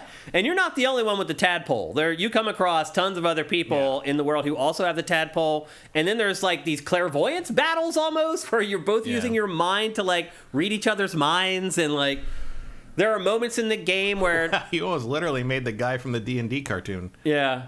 There are moments in the game where the other characters also use their tadpole abilities separate from you. Yeah, so, whoever you've got selected, because like there's a whole thing with the tadpole abilities, like you can basically use them to like read minds, but once you do it, that's a concentration spell. So like to keep that going, the character has to maintain concentration, and you can lose concentration if you fail a concentration save, if you get hit or something violent happens to you or whatever, and then you can't reactivate that illithid ability until after you've long rested. Yeah. But you can switch to another character and they can still do it. Yeah. So you kind of have 4 chances to use these abilities depending on who you're putting up in front as the kind of the speaker of the group. Yeah. Which is not something they really tell you. That's true. Yeah, the tadpole also acts as like this other persona in the game. So you have these internal dialogues with you and this female voice, which I'm assuming is the tadpole talking or whatever. It's not. It's not? It's someone else. Okay. But they make it seem like like those communications are happening because the tadpole is in your mind, in your head. I mean, I don't get that impression. Really? To me early on, I thought that was like a DM. It felt like a narrator. The subtitles say narrator. But later on, it turns out to be somebody else. Okay. But there is this internal dialogue that's constantly going on throughout the game where you're talking with this voice in your head, and she's giving you insight into what's happening. She's giving you insight into what other people are thinking. She's giving us insight. The character can't hear that. Right. Yeah. And like I said, it's an internal dialogue. It's a narrator. You hear. It's the narrator. Yeah, but the character hears it, though. She doesn't. Well, for me. But yeah, he does. Like, the narrator tells the playable character, this is what they're thinking. This is the situation. This is how you should approach this. Well, no, the narrator's telling the player that, but not the character. Like the character can't hear that in universe. The narrator's imparting what your character is learning about things to you, or how the character feels. I thought the narrator was talking to the character internally. Because she's telling him what to do and how to react to the people. That's basically an internal monologue, yeah, but the narrator is supposed to be someone talking to the player. Why does the narrator only talk when you're having an episode? Because you are her. You are that character. And the narrator doesn't always talk. My character's a guy. The narrator doesn't always talk when you're having an episode. The narrator almost always. No, the narrator talks when you examine something or make a skill check roll or realize that this badge is from the flaming heart of whatever from Baldur's Gate. Like, the narrator is the narrator. I don't feel like that at all. I feel like it's an internal voice that has something to do with the tadpole. It is absolutely not related to the tadpole. Really? It is literally just the narrator of the story. Then that's a really weird fucking way to do it, and a bad way to do it, because it confused the living crap out of I have not heard anyone say what you just said about that. Really? At all. No one thinks Because that. I'll be honest with you, it seemed to me, like you pointed out examples, I don't remember those. Everything I remember every time the narrator comes in is when you're having one of those mental episodes with the blue lights and stuff. No, the narrator pops up every time you just need to know some information about the world. Okay. Well, I'm right, I promise. Like, that's what's happening. If you examine an object... That is not what I got from the game at all. If you examine anything with a skill-related lore or history or arcana or whatever about the magic mirror or whatever, the narrator is who tells you what you learn from that, because it is telling the player what the character is perceiving.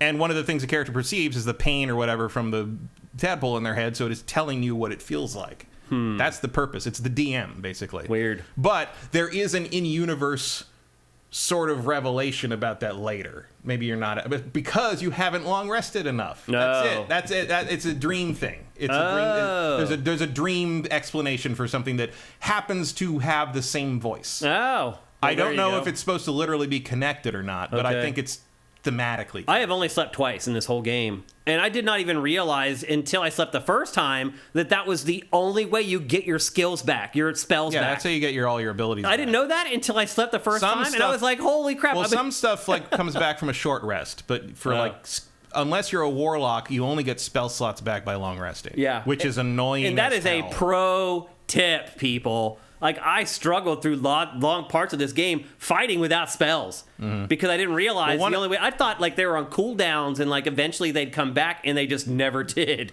Well, and then I slept and I was like, holy crap, there they all are. Well, no, this is a downside of playing with a controller as well. Is it because if you hover the mouse over a bunch of those skills, it'll tell you it'll come back after a short rest or a long rest. I only played on the PC with a mouse and keyboard for this B-roll.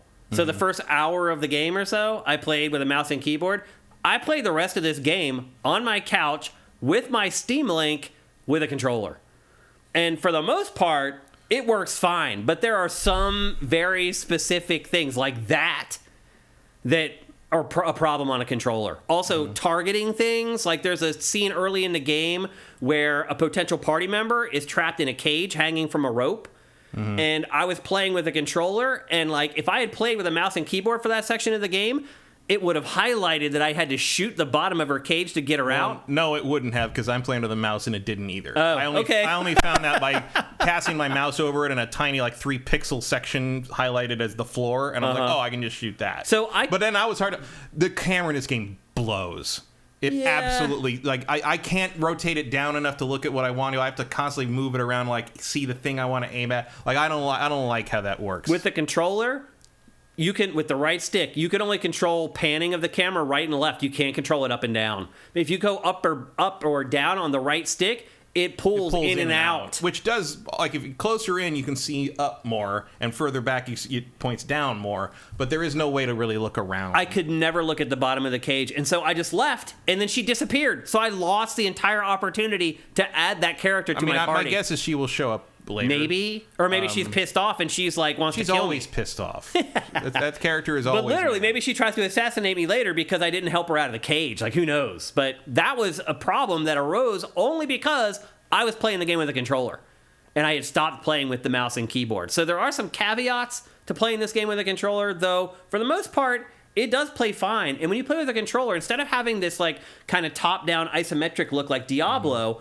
It plays like a third-person action-adventure game. Yeah, like it tilts. I've used the controller a little bit. I think the controller works better for running around, exploring, and looking at things. Because you can see more detail. Yeah, it feels more like a Dragon Age perspective. And then I think the mouse works better for combat. Although I do think it should have more modifiers for... Like every once in a while, it's way too easy to accidentally click the ground instead of the enemy you want, and so you attack the ground and waste your turn, and that can literally be lethal, life or death. If the dice go the wrong way for you. So I think why would I ever want to attack the ground without intentionally doing so? Why don't you make that like hold a button to modify it before I do that? And there's no way to take moves back. There's no way to undo things like that. So that's very frustrating, which is why you have to constantly save in this game. There's the splatter I was talking about earlier. Like, you run into this girl, she's already got blood splattered on her face. Well, she's been busy. Yeah. Let's get back to the story, though, because this is an RPG. And I just want to say the writing, the voice acting, the facial animation in this game is incredible. This may be the best facial animation I've ever seen in a video game, Matt. It is amazing. Like, I don't know what tech Larian used. I don't know if it's proprietary. Whatever it did, it's incredible. Like, the character models in this tell the tale. You don't even have to hear what they're saying to know what's being said, just by their facial expressions alone. Like, I've been blown away by this. And the writing and the voice, even the most bit characters, the voice acting is incredible. Like... Yeah, production value is through the roof. Oh, man. Just ridiculous, like, how good it is. And again, this is an RPG. It's supposed to be story-driven, though I would argue it's not all that story-driven. It's more exploration and combat-driven. Yeah. It's, it's D&D. You don't get, like, really long-winded cinematics in this that go on for, like, 12 minutes or whatever. No, like, once the beginning happens, there's some good cinematics there. And, like, really between acts... There are significant There's big breaks, but otherwise, for the most part, you're just seeing these incredible real-time facial animations. And the plot is still great. The decisions that you make, like, for some reason in this game, man, it is hard to make a decision. So there's one scene where a kid tries to give me a ring. Right. And he's like a little street ruffian, he's a swindler or whatever. I'm not worried about that part of it. I'm worried about, like, the ring has, like, a poison barb in it or what. Like, he's trying to give me a free ring. I need a ring. I don't have a ring yet in my inventory that I can use for my inventory for my gear. I want that ring so damn bad. But I sit there for 5 minutes being like, if I gotta put the ring on and it's gonna poison me and it's gonna kill me, does it have some, like, crazy incantation on it that later on I'm gonna be in combat and I'm gonna turn on my allies and kill my ally? Like, my mind just whirs with decisions in this game. And a lot of it was because, like, some of the decisions that you make, you can't see the consequences coming at all. Like, there's a lot of times where I just want to go back into an old save in this game because I don't like what happens. That I didn't feel like the game gave me enough clues to tell me that, like, hey, if you make this choice, this may send you down this path. Like, that happens constantly in this game. Like, you can't see the path. No. Like, and it's like things will happen, and you're like, oh, I guess I'll see this. It's like, oh, that's not what would that seem to imply would be. Not at all. Like, it happens a lot. And it's like, on one hand, it's like, oh, I mean, it's very impressive, the scope and breadth of what happened. You know, like that scene you're talking about with the kid with the ring. Like, I had to do that twice because I basically hit a part of the storyline that didn't work anymore. And so I'm like, well, and then I reloaded way back and had to redo a bunch of other stuff, and in the meantime did that. And so while there's a bunch of things you can do. You can take the ring, you can refuse to take the ring. I took the ring, and because I had sleight of hand, duplicated the magic trick the kid did with the ring, and I passed that roll because you're always rolling. Because you get roll. That's constantly the thing. Roll die. Conversations, decision making. A lot of times you make a decision, you have to roll the dice before. You have to roll a die to see if you're allowed to do what you want to do. Right. Yeah. Which is stupid. But it is like, Dungeons and Dragons. It is Dungeons and Dragons, and like that's part of the problem, and we're gonna get to that. Yeah. But. So the first time I did that, and I failed a passive perception check while that was happening, and I looked at the inventory of the shop the kid had, and then it turned out I was pickpocketed. And then I had to go on this whole thing to find where where the guy had gone and where my stuff went. I caught the pickpocket. And, well, that's what I'm saying. It's like I did all that and find the thing I got there, and then the conversation with the leader of the pickpockets dead-ended, and I couldn't do anything about it. So my options were to sneak in and steal my stuff back, which I did not have the ability to do because I don't have any stealth on my characters at this point. Or I could murder all the children in the pickpocket den and take my shit back, which was kind of out of character for me. And in the end, as related to something else, I had to reload a save and redo that whole section. And this time I passed that perception check, and instead of that, I caught the pickpocket, and the whole quest changed. Suddenly I had an objective from the leader of the thing, and I had to go do this other thing. But I couldn't do that because it was related to 2 other quests, and if I did that, I'd piss these people off. Like, the amount of variety in what can happen if a random die check goes a different way is very impressive. Because it's all tangled together. I don't even know where you begin designing. I don't either. This stuff. It's pretty amazing. Like the decision tree on this game must have been the whole building they were in. It's amazing. I'm here just in time with the B-roll, leveling up for the first time. Leveling up in this game is interesting because you get your usual stat increases and whatever, but then you need to also decide things depending on the character and the character class. Sometimes you need to decide on, hey, I have 2 new spell slots. Which spells do I want to put into these slots? Sometimes it's like, here. These are all the same choices you make leveling up in normal 5th edition. Yeah. I mean, it's Dungeons and Dragons. But to me, it's different from a lot of RPG video games. That's typically not how you handle leveling up your characters. It's unique and different, and it allows you to really shape kind of not just your main, the one that you typically play as, but also the rest of your party members, which, by the way, you can play as any of them at any time, and you can make them your main if you want to. Yeah, you can pick one of the pre-made characters as your main. You do not have to create an original character. I don't know why you wouldn't. Yeah, but I'm saying, like, once you're out in the field... that also does mean that your character is going to be redundant at some point, because you're going to get a character. You're probably going to pick up a paladin. Yeah. Like, I started as a paladin. Eventually, I'm going to come across a paladin who wants to join my party. But right now, like, I'm a paladin. I have a magic caster in my party. If I want to play with projectiles, I can just easily squeeze left trigger, and there's a little menu on the left-hand side there. You select which character you want to take over, and you take them over, and off you go, and then you're playing as that character, which is pretty slick. Once you get into the menus, too, and you're looking at gear and things like that, that same interface on the left is there. So, again, if you're using a controller, you squeeze L2, you cycle up and down, you choose whatever you want, and that'll Although I do think the inventory system sucks. I'd agree. Like, it's not granular enough. It's too confusing to know where things go. There's not enough ways to organize stuff. There's no simple, like, just sort things. There's no sorting. Yeah. You can't sort things by power. You can sort things by weight, type, recency, and value. Yeah. And that's it. Yeah. Which is weird. So if you're just looking at this big pile of stuff, and this inventory, you do have a lot of stuff. Yeah. Like, trying to figure out, like, do I have something that's better than what I have right now? There is a weight limit, but, like, you can carry a lot of stuff. And anything you can't carry, you can send directly back to your camp, which is pretty great. This is also a little bit like Remnant 2 that I talked about in last week's show, where you don't get a ton of like gear. Like you're not constantly getting new swords or new shields or the loot kind of sucks. The loot sucks. It's very slow, and the leveling up. But when you do find something, so slow. But when you do, I mean, that's again D&D. D&D. But yeah. and the other thing you run into on this, especially, is like in 5th edition. Characters don't really start to feel like themselves until level 5. No, okay. Level 4, some things, but level 5 is where level 4 helps because that's where you get your feat, one of your key feats usually, or that's where the spells really open up and you can cast 7 slots. You know, that's pretty good. Like that gives you some variety for like the wizard and stuff, but and the cleric, I think, but like.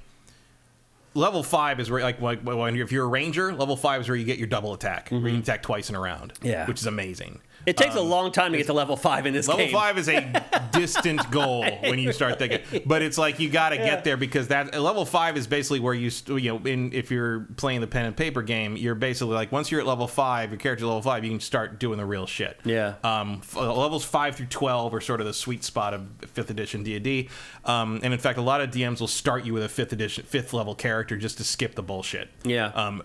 This game does not skip the bullshit. It really doesn't. It stays true to the source material. This game is here to simulate D&D as best it can, whether it makes any sense or not. Yeah. So the other thing too is about your party is like if you just play it organically, you get a 4-member party within the first hour. Very quickly. I mean, I had 5 members. Plus, including my created character, very fast. Yeah, within within 2 hours. Yeah, like that part of it, the pacing. You have a good. functional party, no matter which class you pick. You're gonna have a functional party very quickly. They're good about that. And the party members are eclectic. Like they really run. Yeah. Like I have and very few of them like each other. They all hate each other. But like I have one who's like a crackhead, basically.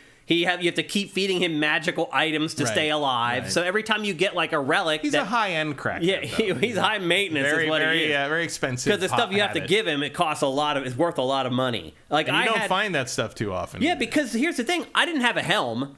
Like, I finally find a helm, and like 10 minutes later, he's like, I need the helm, bro, or I'll die. And I had to give him my only helm that I had. I'm like, and he like absorbed it or what. I'm like, F you, dude. Like, it took me like 15 hours to get that stupid ass helm. Like, but he's a crackhead. You have to keep feeding him magical items to keep him alive. And then there's a vampire that you discover eventually that's in your party, and like he wants to suck your blood to stay alive, and you have to make a decision on whether you let him to keep feeding off of you throughout the entire game, or he has to go out and like kill animals or whatever. I chose the animal route. I'm like, dude, you're not sucking my blood every like night. I did let him suck my blood the first time, and, really? And he killed me. Oh, he did? But the game just continues. Like you didn't die? No, I'm dead. My character was dead, but it was like the game just went on. What? I could just keep playing without my character. Oh, wait, your character was gone, though. Dead. Oh, okay. I could resurrect her if I had a scroll of revival or something. But like, and no one really cared. I didn't become a vampire. Like, no one like really reacted, being like, oh, there's a vampire. That's weird. Oh, I told him no.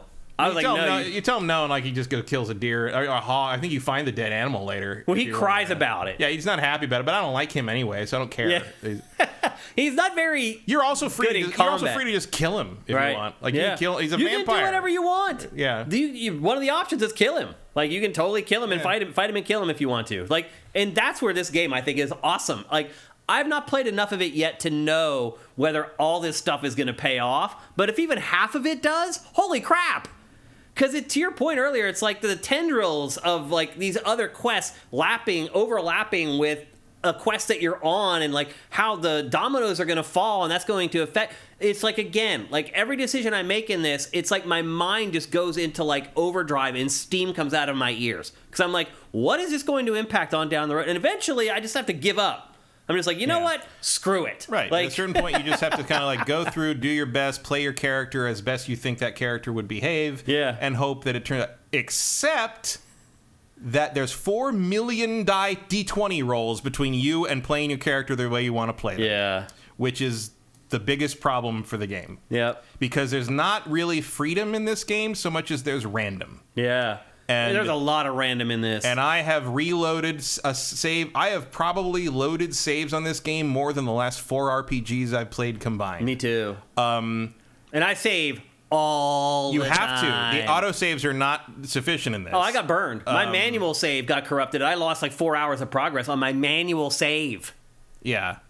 It's I saved the game. I don't even know how that would happen. That's a remarkable bug. I saved the game, shut it down, ate lunch, came back to start playing again, and there was a huge update. This was on Sunday. Mm-hmm. And it was gigantic. It took like an hour just to download the update. When the update downloaded and installed and I started again, I loaded up my manual save and I had lost 4 hours of progress off my manual save. Mm-hmm. And then I was like, oh crap. So I started going through the quick saves and they were all saved at the same point. All my quick saves and my manual saves started at that same place. And I had to play very weird. It is weird. I had to play it all over again. So that's something to keep in mind. Now I'll say this, since that update on Sunday, I've had no problems. I made back my progress. I've continued to make new progress, and I have not lost any of it. So maybe they fixed it with that big patch. I don't know, but I haven't had the issue since. But I did have to replay about 4 hours of this game, which I was not a fan of, although it did give me an opportunity to go back and try some of the choice-based stuff and see the other outcomes. And I was blown away by what the other outcomes were. I was like, wow, you guys went all in on that. Like, that's how this game is. Like, it's the stuff, like, you think, oh, I'm going to try this or I'm going to try that. And it's probably not going to, and it does do something. Like, it does have a ripple effect. It does do something. It's just, so, like, I mean, part of the issue here for me is that I hate dice.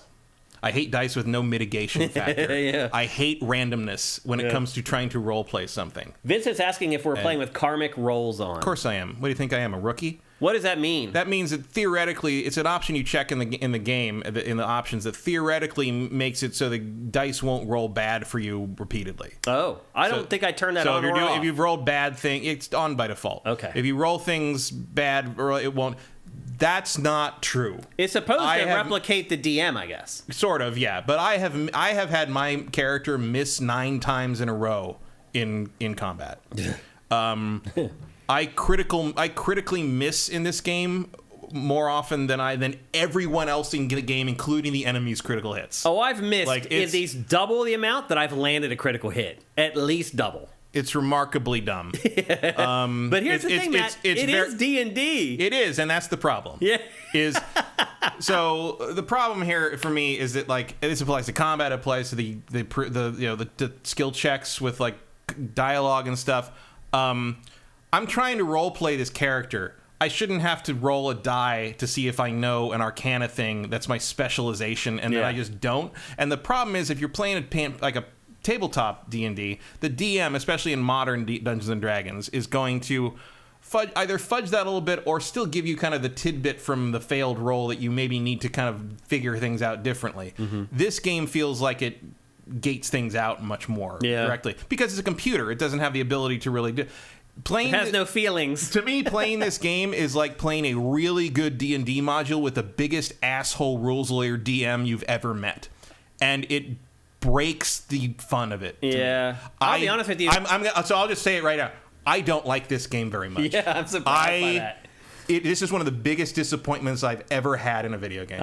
I'm surprised to hear that. I don't like how much randomness is in it. I feel like it doesn't. It simulates the page rules of D&D without creating the phenomenon and the feeling of playing D&D. Well, it feels exactly like what it was like to play D&D. Oh, it's like playing with when I was 8 years old. Yeah, it's like playing with your asshole friends who won't deviate from the rules in 2nd edition back in 1984. Yeah, maybe if you're a Stranger Things fan. Yeah, that's what it's like. I mean, that's when I played D&D, honestly. But I feel that's the way it was. But I constantly feel like the dice are in the way of me enjoying and exploring the story. Yeah, and I hate that. I agree with it. I agree with that. And because of that, I'm constantly save scumming and reloading to see what the other option would be if I didn't fail that. And sometimes I'm like, no, I'd rather fail that because this is the more. But there's no way to tell until it happens, and it's just my actual playtime in the story is half of my playtime of the game because I have to keep redoing things because I'm not happy how they turn out, or because that's not what I thought I was choosing when I chose it, or I chose it and the dice didn't roll. I ran out of inspirations or thieves' tools or whatever the fuck I needed to like fix that, and I rolled the three numbers that would have made me fail. To know what the magic thing was, even though that's my whole specialty as a character. What did I even build the character for that way otherwise? Mm-hmm. Like it's I've seen people. I didn't think of this before I read it, but I saw people say it's much more like Divinity Original Sin in a weird way, because those games also rely on dice checks to basically decide everything, including who wins an argument between your characters sometimes. And that's something, it's like how that game is built, but it's not really, it kind of misses the spirit of how D&D is played today, which is basically house rule to within an inch of its life for the group that's playing it. Yeah. Which means that what I'm probably going to do is mod this thing to death. And have no guilt over it at all. No, I don't. Yeah. I will slap a god mode on this thing and never look twice. No, not even a little bit. Like, I do not care. Like, if I'm like building up this strat and trying to put you over here and you're going to go over here, you're going to hit this. You have an 85% chance to hit this thing, and you don't. What am I doing? What is this, XCOM? Like...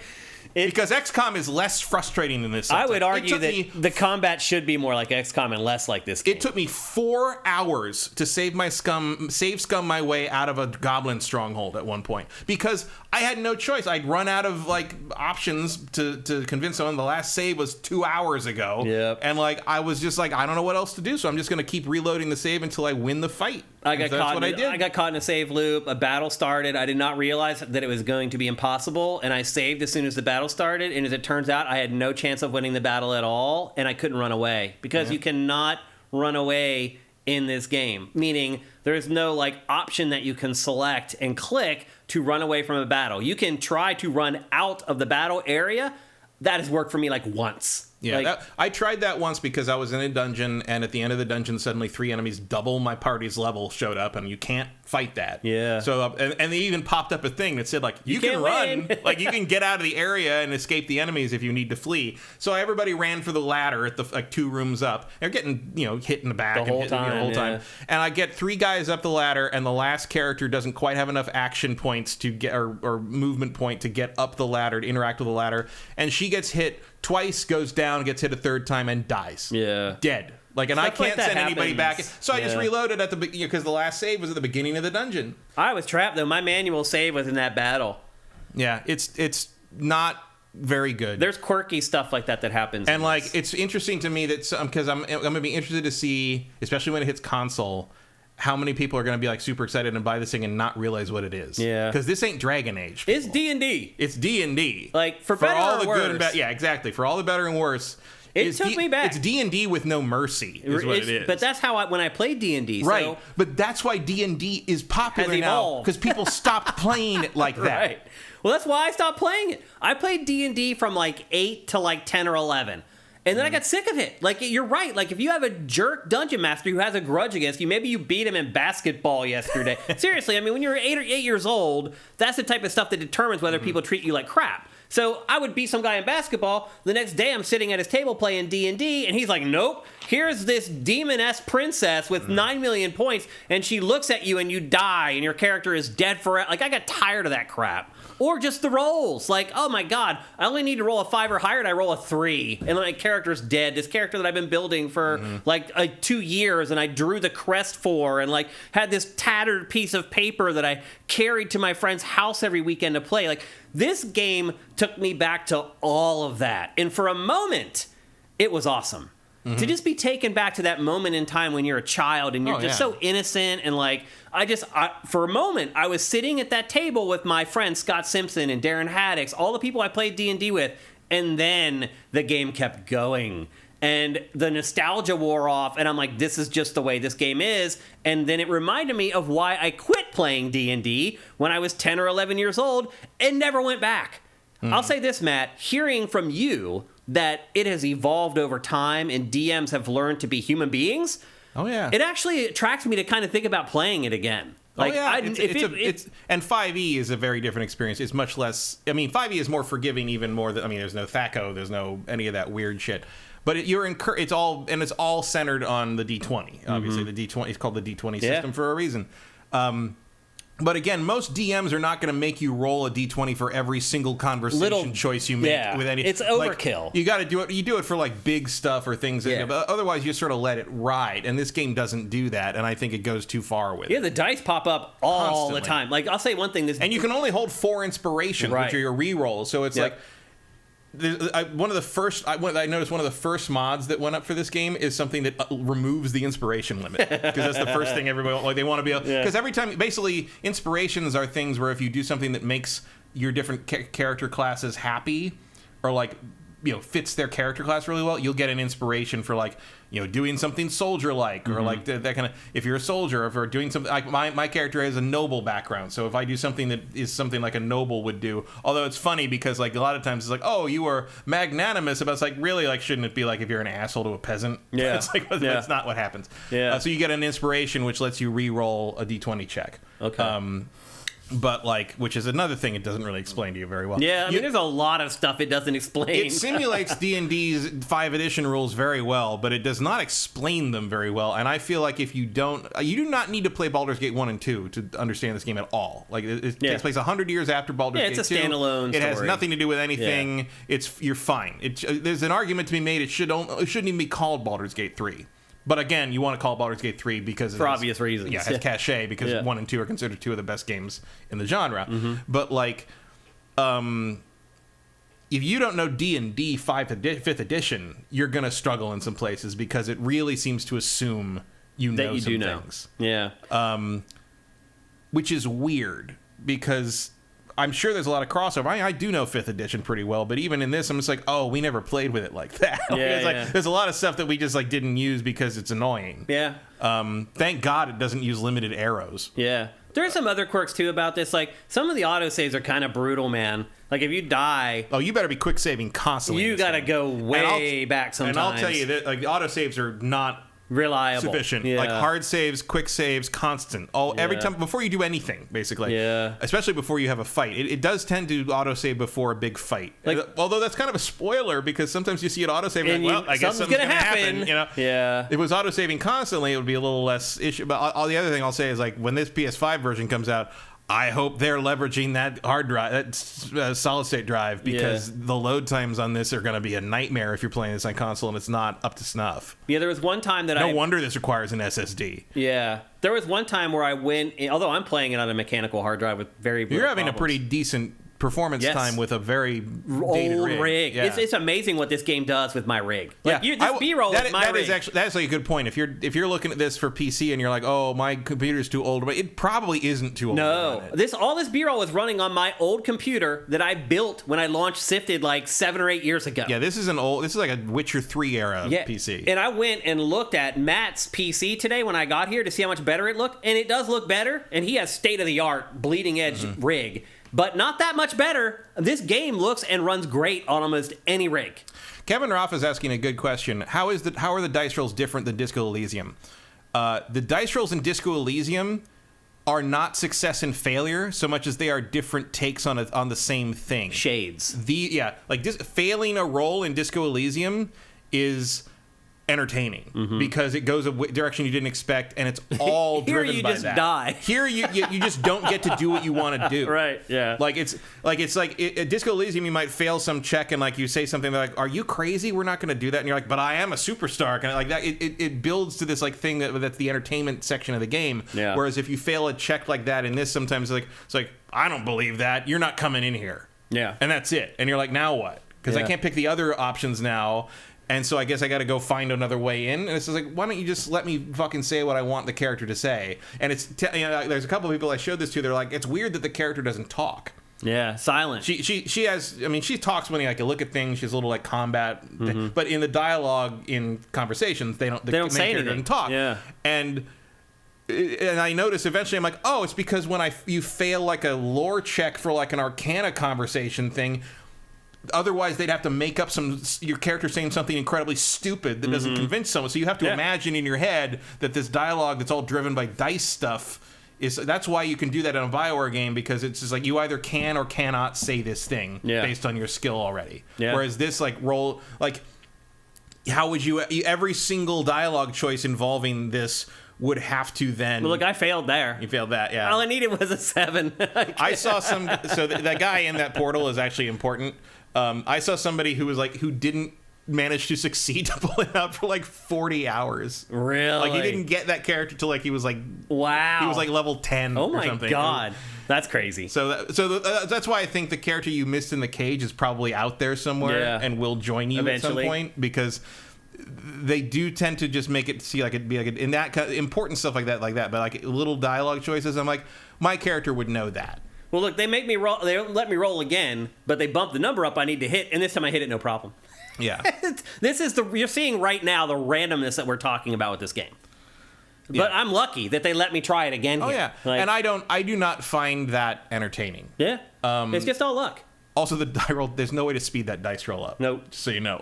You have to sit through that whole thing, and then it does the thing, and then even if you don't have bonuses to add, it still takes the time that it would normally take to add. There just nothing happens. Yeah. And then the success or failure thing comes up, and you click the button.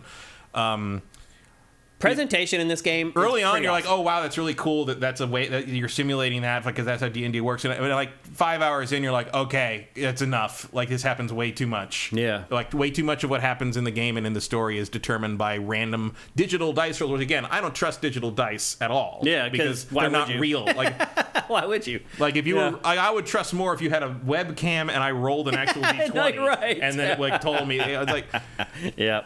But the production values in this are great. The graphics are great. As I said earlier, the voice acting is incredible. The facial animation is incredible. The music is awesome. And I'm not just saying that because one of the people who made the music in this game is probably on our stream right now. Soundwizard's in there. Soundwizard, I think he's in our chat. He worked on the audio in this game, and it is great. No, like him and his crew did an awesome job. You cannot fault any of the presentation in this game. Like, the audio visual is amazing. Like, this is the best looking, best sounding, best basically everything D&D game ever made. Ever. Like easily. This. Yeah. Look, I don't actually like the amount of randomness in this game. It actually kind of ruins it for me. I don't dislike it. I don't think it's a bad game because of it. It's just not for me in that regard, and I'm going to have to mod a lot of it out to make it enjoyable to me. But this is the best representation of Dungeons and Dragons has ever been put in a video game. And the thing without is, any question, it toes the freaking line. Yeah, it is D&D 100%. It does not pull any punches. I would say it's D&D in a box, except it doesn't come in a box. There's no physical edition of it yet. But no, this is Dungeons and Dragons. Yeah, 100%. Like, and with all the bad and good love it that or it hate comes it. with, yeah. And it is an achievement. Like, it is a stunning achievement. It really is, man. Absolutely. Like, this game has blown my mind. I don't even know how many times in the last 5-6 days. Just moments you're just like, really? You're like, oh, that's there. Like, wow, look at that. It's crazy. There's things like you open a door in this game, you know what the fuck you're gonna find. Yeah, and it's amazing. Or you just walk through a threshold into a little village. It's also amazing how what's gonna happen. Like, I played because one of the other reasons I have longer playtime is I started 4 different characters in different classes to kind of go through the beginning and see how it felt, and see what I settled on a warlock eventually. But the other thing I'm impressed by is just how often your class matters. And it's not in the sense of if you're a paladin or a whatever, you get to have this conversation if you weren't a paladin. It's that they figured out a way for every class to have some unique interaction with almost I'd say a third of the conversations. Yeah, it's pretty amazing. And it's remarkable. And they'll be denoted with it'll say warlock in brackets or whatever you're using. It'll tell you what your skill or ability is. You're more likely, at least it makes you think you're more likely to have success by using the paladin. Like, I'm a paladin. Generally, use the paladin. You got to remember your skills because I will usually have intelligence, strength, or wisdom, and I have to, or charisma, and I have to remember that as a warlock I have very high charisma and I have high intelligence. My strength's not very good, so I probably don't want to pick the strength option because the difficulty for that will be higher. Yeah. So that's and I've had difficulty checks and I've reloaded just to see sometimes. And my strength difficulty check is a difficulty 15. I have to roll 15 or higher. Yeah. And I have a -1 modifier because my strength is 8. Yeah. Whereas if I picked intelligence, the difficulty's 5. Yeah. And I have 5. You got to pay attention bonuses, so that means you can't fail. Well, you can because a 1 is an automatic failure no matter what. But my biggest complaint with the game is the combat. I would, if they had just swapped this out for XCOM, I'd be so much happier because everything is just so ambiguous. Again, you're right. Playing with the mouse and keyboard makes it better because you have the top-down view. It's easier to see the angles of whether your projectile attacks are going to land or not. But there's no grid. There's no way to know exactly how many steps you can take, exactly how many steps the enemy can take. So it's hard to plan on okay, I'm not going to be able to reach him in this turn, but if I take 3 steps, that means he can take his 15. I'll still be in range, but he can't get to me. Like, you can't do those calculations in this game. At least I haven't figured out a way to do it. Someone who knows the way 5th edition works inside and out probably could. I am not that person. I can't figure it out. So I am constantly surprised by what the enemies can. I'm like, that enemy can dash and still attack at the end of the dash. They'll like power themselves up and they'll run like a mile and like just. I've had half my party downed in one turn before they even got to move. Yeah, like it's hard to. It's my biggest complaint with the game. I feel like, to your point, there's way too much luck and randomness involved with the combat in this. And it's a big part of the game. It's not like you get in a skirmish once every 45 minutes. Like, it's continual. Yeah. And if you miss an attack, like, you're done. That could be the end of it. Like and here's my, and I'll charge up my, I have the fighter that I got from the cage. I will charge her. She's got, she has like stuff that lets her like raise basically the likelihood of hitting on her next hit, and she's got like advantages in that. And I will charge that up. I've charged that up to be 95% to hit, and I've critically missed. And then one time, there was an enemy. Well, she wasn't an enemy, but she was going to be an enemy. So I'm like, I'm going to try to kill her as fast as I can so she can't call for help and ruin this whole thing. Yeah. Right? So I charge up Laziel, the Githyanki fighter, 85% hit chance. Out of surprise attack, critical miss, reload save, critical miss, reload save, critical miss, reload save, critical miss, reload save. Finally, she hits, and I'm just like, what? It's just. I mean, I've had moments like that in this game for sure. Yeah. It's just like at one point, what was the other thing that happened was when I was around before, where the character, we were trying to escape the double level the enemies double our level, and the one got killed, so I had to reload the beginning of the dungeon and play an hour-long dungeon again. I just quit the game and went outside. Touch grass. There have been points, seriously. And there have literally been points where I'm like, I can't play this game anymore. Yeah. Like it's infuriating to me. Yeah. Like it shouldn't be that way. I'm so torn on this game. Like, I really struggle to just make a blanket statement of whether people should buy it or not. Like, I really feel like it is for a specific type of player. It's fascinating to me that this has done so well. Me too. Because I think it's just like FOMO, like piling on. Well, also it's a return of a classic after almost 25 years. Yeah. D&D's hot right now. It looks amazing. Yeah. Larian's got great reputation and deservedly so. Like I said, the way they implemented this is not the way I want to play D&D. But they did implement it pretty much flawlessly in terms of replicating the game on paper. Yeah. It's remarkable. It really is. I think the one thing I can say pretty confidently, though, is that if you love D&D 5th edition and you don't care about all that amount of dice rolls are like your bread and butter and you love the randomness of that, you're going to love this game. Yeah. Outside of the fact that I don't think controlling it on a controller is a lot of fun. Yeah. There's a lot of radial menus. There's a lot of moving around. You got to learn what each button selects which menu. And it's mostly menus. It's completely different. Like, it is when you play on a controller, you tap the R1 button and it'll bring up like 3 or, depending on your character, like several radial menus that you then select from. You're switching between with the shoulder buttons. And then like all of it. I will say this: if you have a PC that can run this, play it with a mouse. Play it on PC. I would probably recommend that too. But I think it works better with being able to play on the couch is pretty nice. It is. I'll say that much.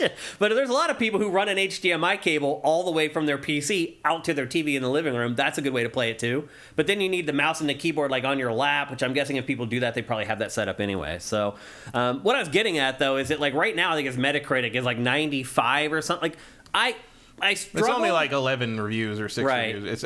I'm curious what all the big people maybe not get those for weeks. Because one thing I will say, this game makes one hell of a first impression. Yeah. Like early on, you're like, oh my god, this is incredible. It's almost overwhelming how awesome it is. And 10 hours in, you're like, oh my god, just let me say what I want to fucking say. Like, why do I have to roll to decide what I want to drink today? Like, it's just stop it.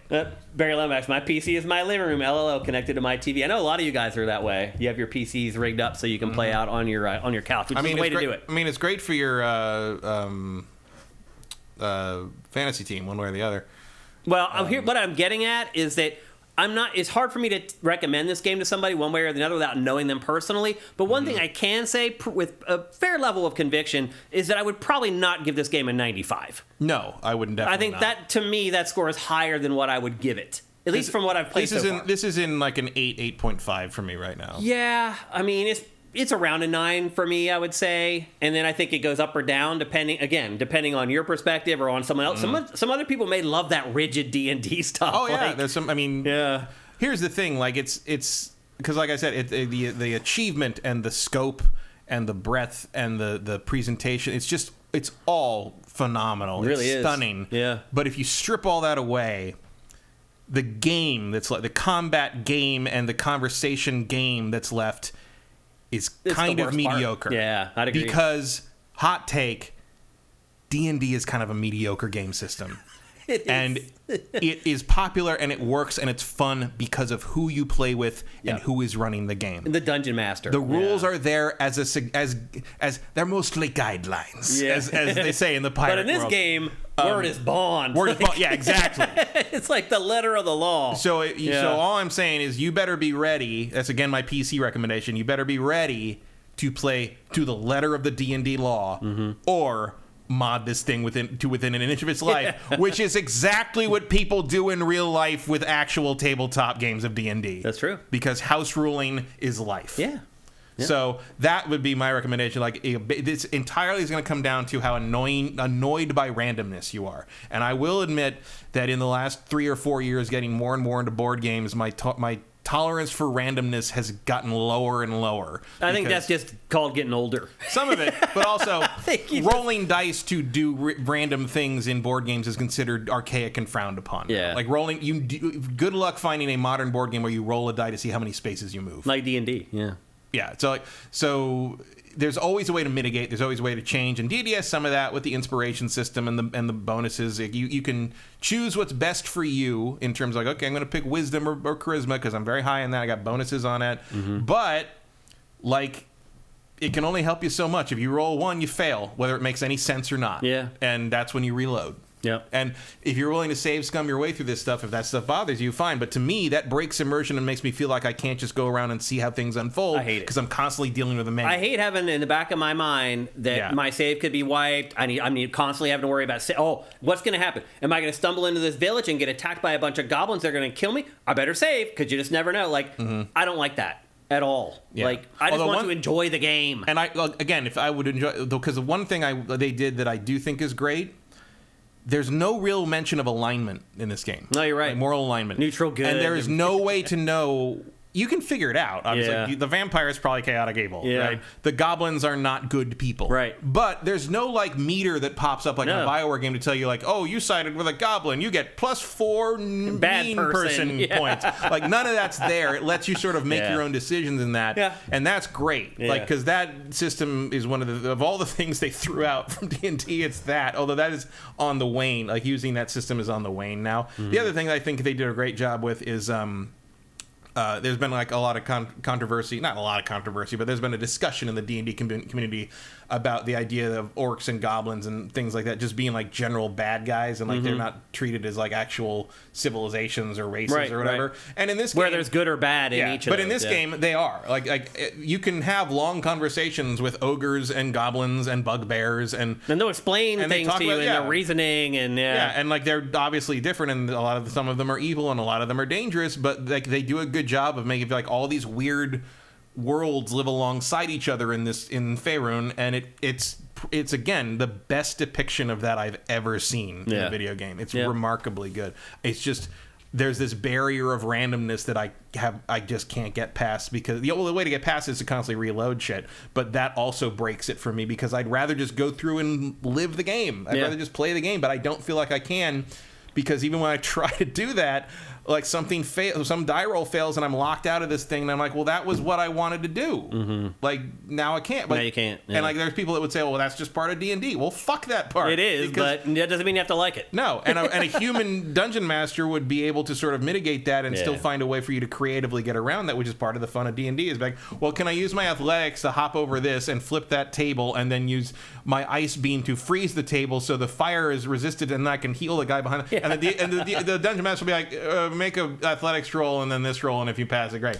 So but like you can't do that. Like that's a thing where the randomness would make sense to me, where I'm like, want to do some crazy thing like thinking outside the box, make me roll for that, because that's nonsense, right? Yeah, it should only be for big moments, honestly. Right. I'm okay with it being in there. It's most in there too most much. DMs in modern day are going to do that way. It's like, do you need to roll to convince like your fellow party member that maybe we shouldn't use these evil tadpoles in our head to control other people's minds? Yeah. Nope, you failed. He dislikes you because you don't agree with him on that. Like, no, you don't roll for that. You roll to convince the commander of the orc army to not invade the druid grove, right? Like, and if you go or fail, and then that's going to determine the difference, and that's a failure or a success thing I can get behind, because you got to deal with the consequence of that. I'm just tired of dealing with the consequences of a failed random roll. It's petty. 4 times a conversation when we're just trying to talk about what we're going to have for dinner. Yeah. Like, stop it. That's not how humans work. Yeah. Well, there you go. That's Baldur's Gate 3. As usual with GameFace, if we haven't finished a game when we talk about it, Matt and I will continue to play.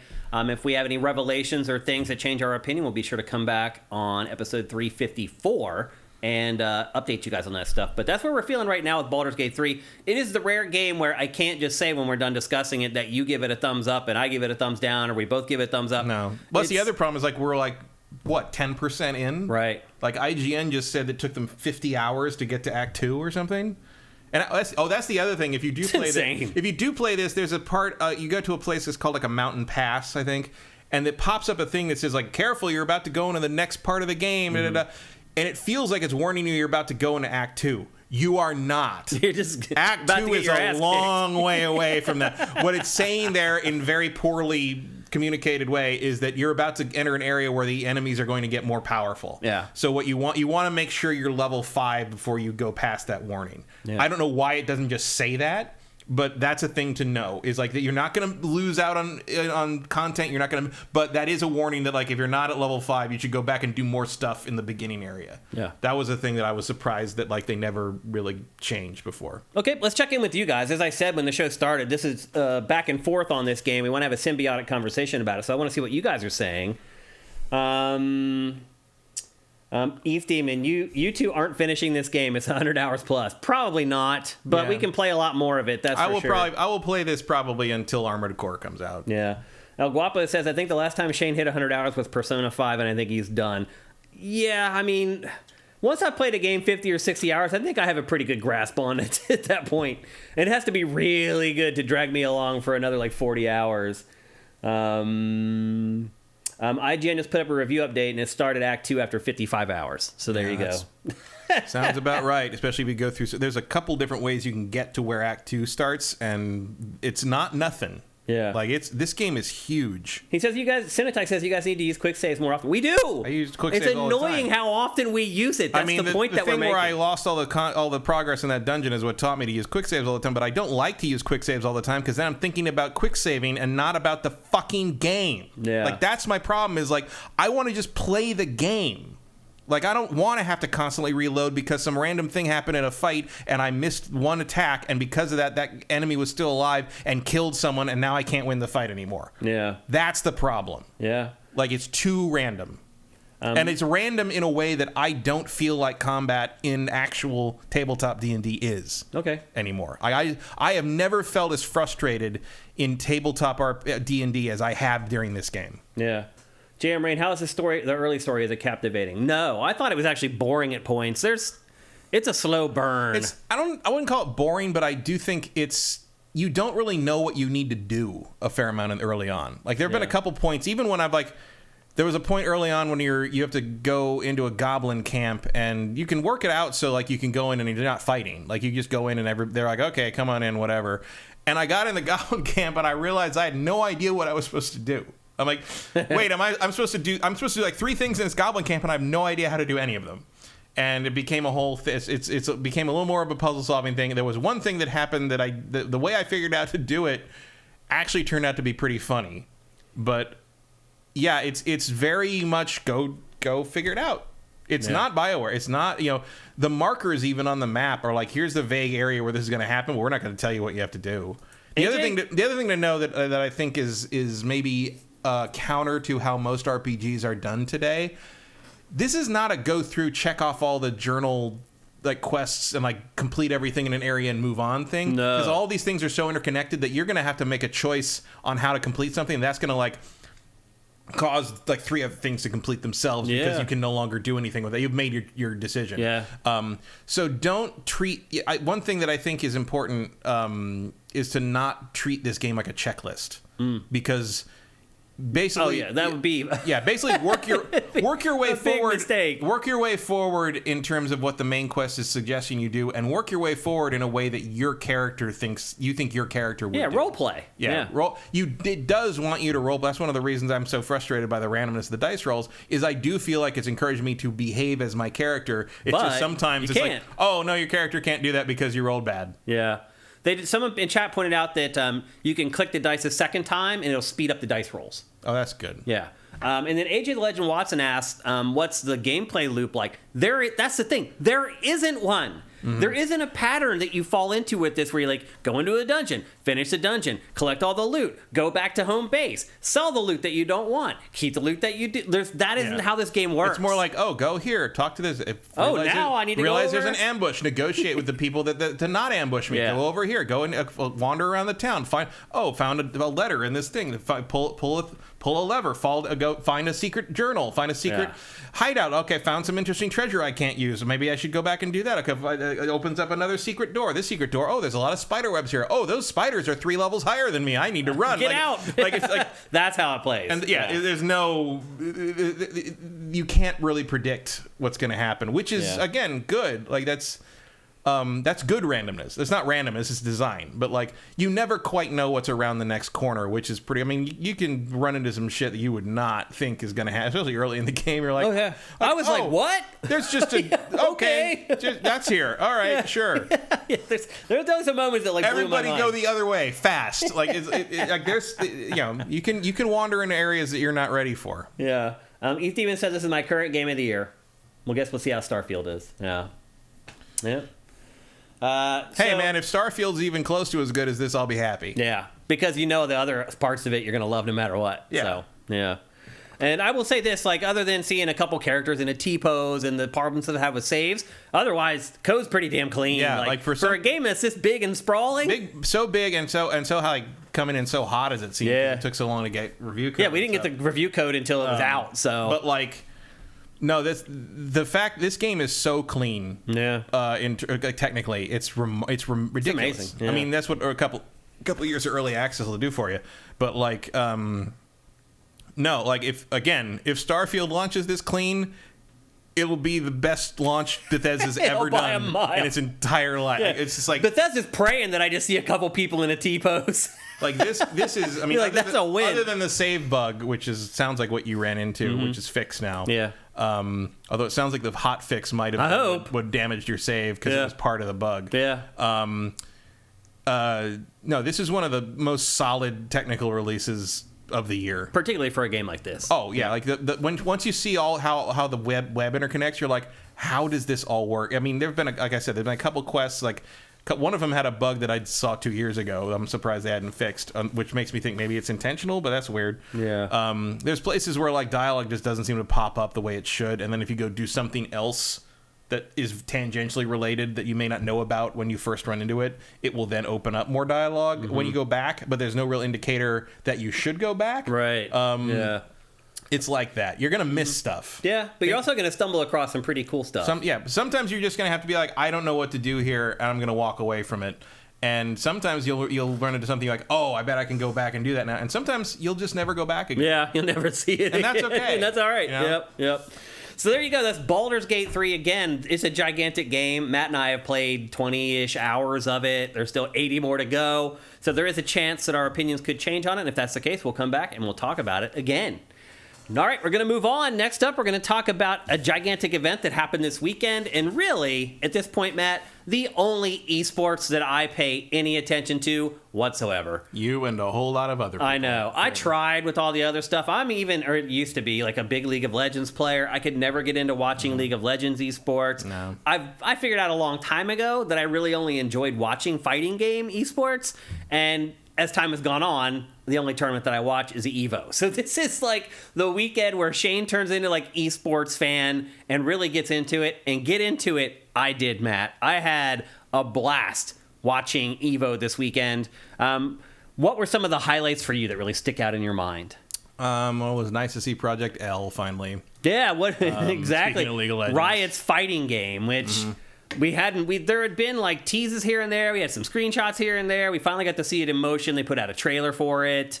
So yeah, we finally got to look at Riot's fighter. It was nice to see Ultimate Marvel back, although I didn't actually find watching it all that interesting, because it turns out that game really hasn't progressed in terms of strategy or tech in 10 years. I'll be honest with you. There's several games that I saw across the weekend that I was like, eh.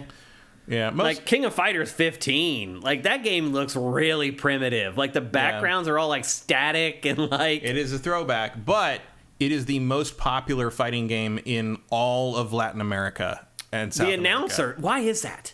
Nope. So the announcers for that were Hispanic. And I'll be honest with you, I really struggled to hear what they were saying and understanding what they were saying. Well, part of that is he's wearing a Luchador mask, that one guy. Maybe, yeah. But like that, so I don't know 100% for sure, but I've seen Mexican King of Fighters fans give the opinion that it's largely because a lot of places like where you'd play arcade games, like stores and little places like down in Latin America and Mexico, Latin America, Central America, they couldn't afford like the latest greatest Capcom cabinets, but they did have Neo Geo cabinets, and replacing a game for that was as simple as getting the new game and plugging it in. Yeah.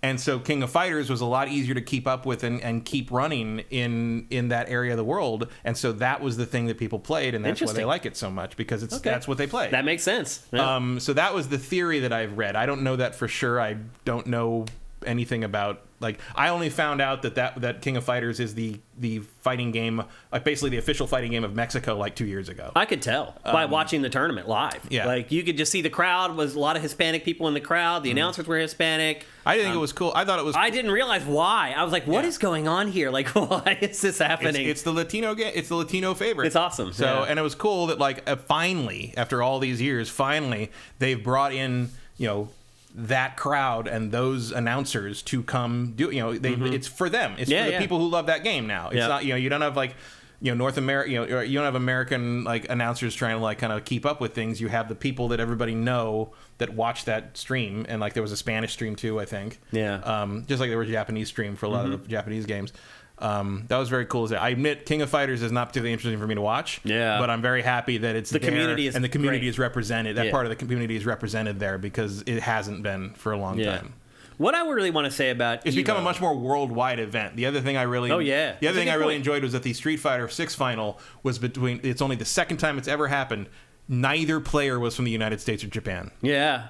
That's last time that happened was 2012. One was from UAE. United Arab Emirates. The other was Dominican Republic. Dominican Republic. Yeah. Mena RD is from Dominican Republic. Yeah. And last time that happened was Infiltration in 2012. Was Infiltration, who's from South Korea, versus GamerB, who's from Thailand, I think. Thailand. Oh, really? He's not Japanese. GamerB? Oh no, Taiwan. He's from Taiwan. Oh, I didn't know that. I thought he was Japanese. No, GamerB is Taiwan. Okay. I want to say it's. Am I right? Taiwan, I think it is. Okay.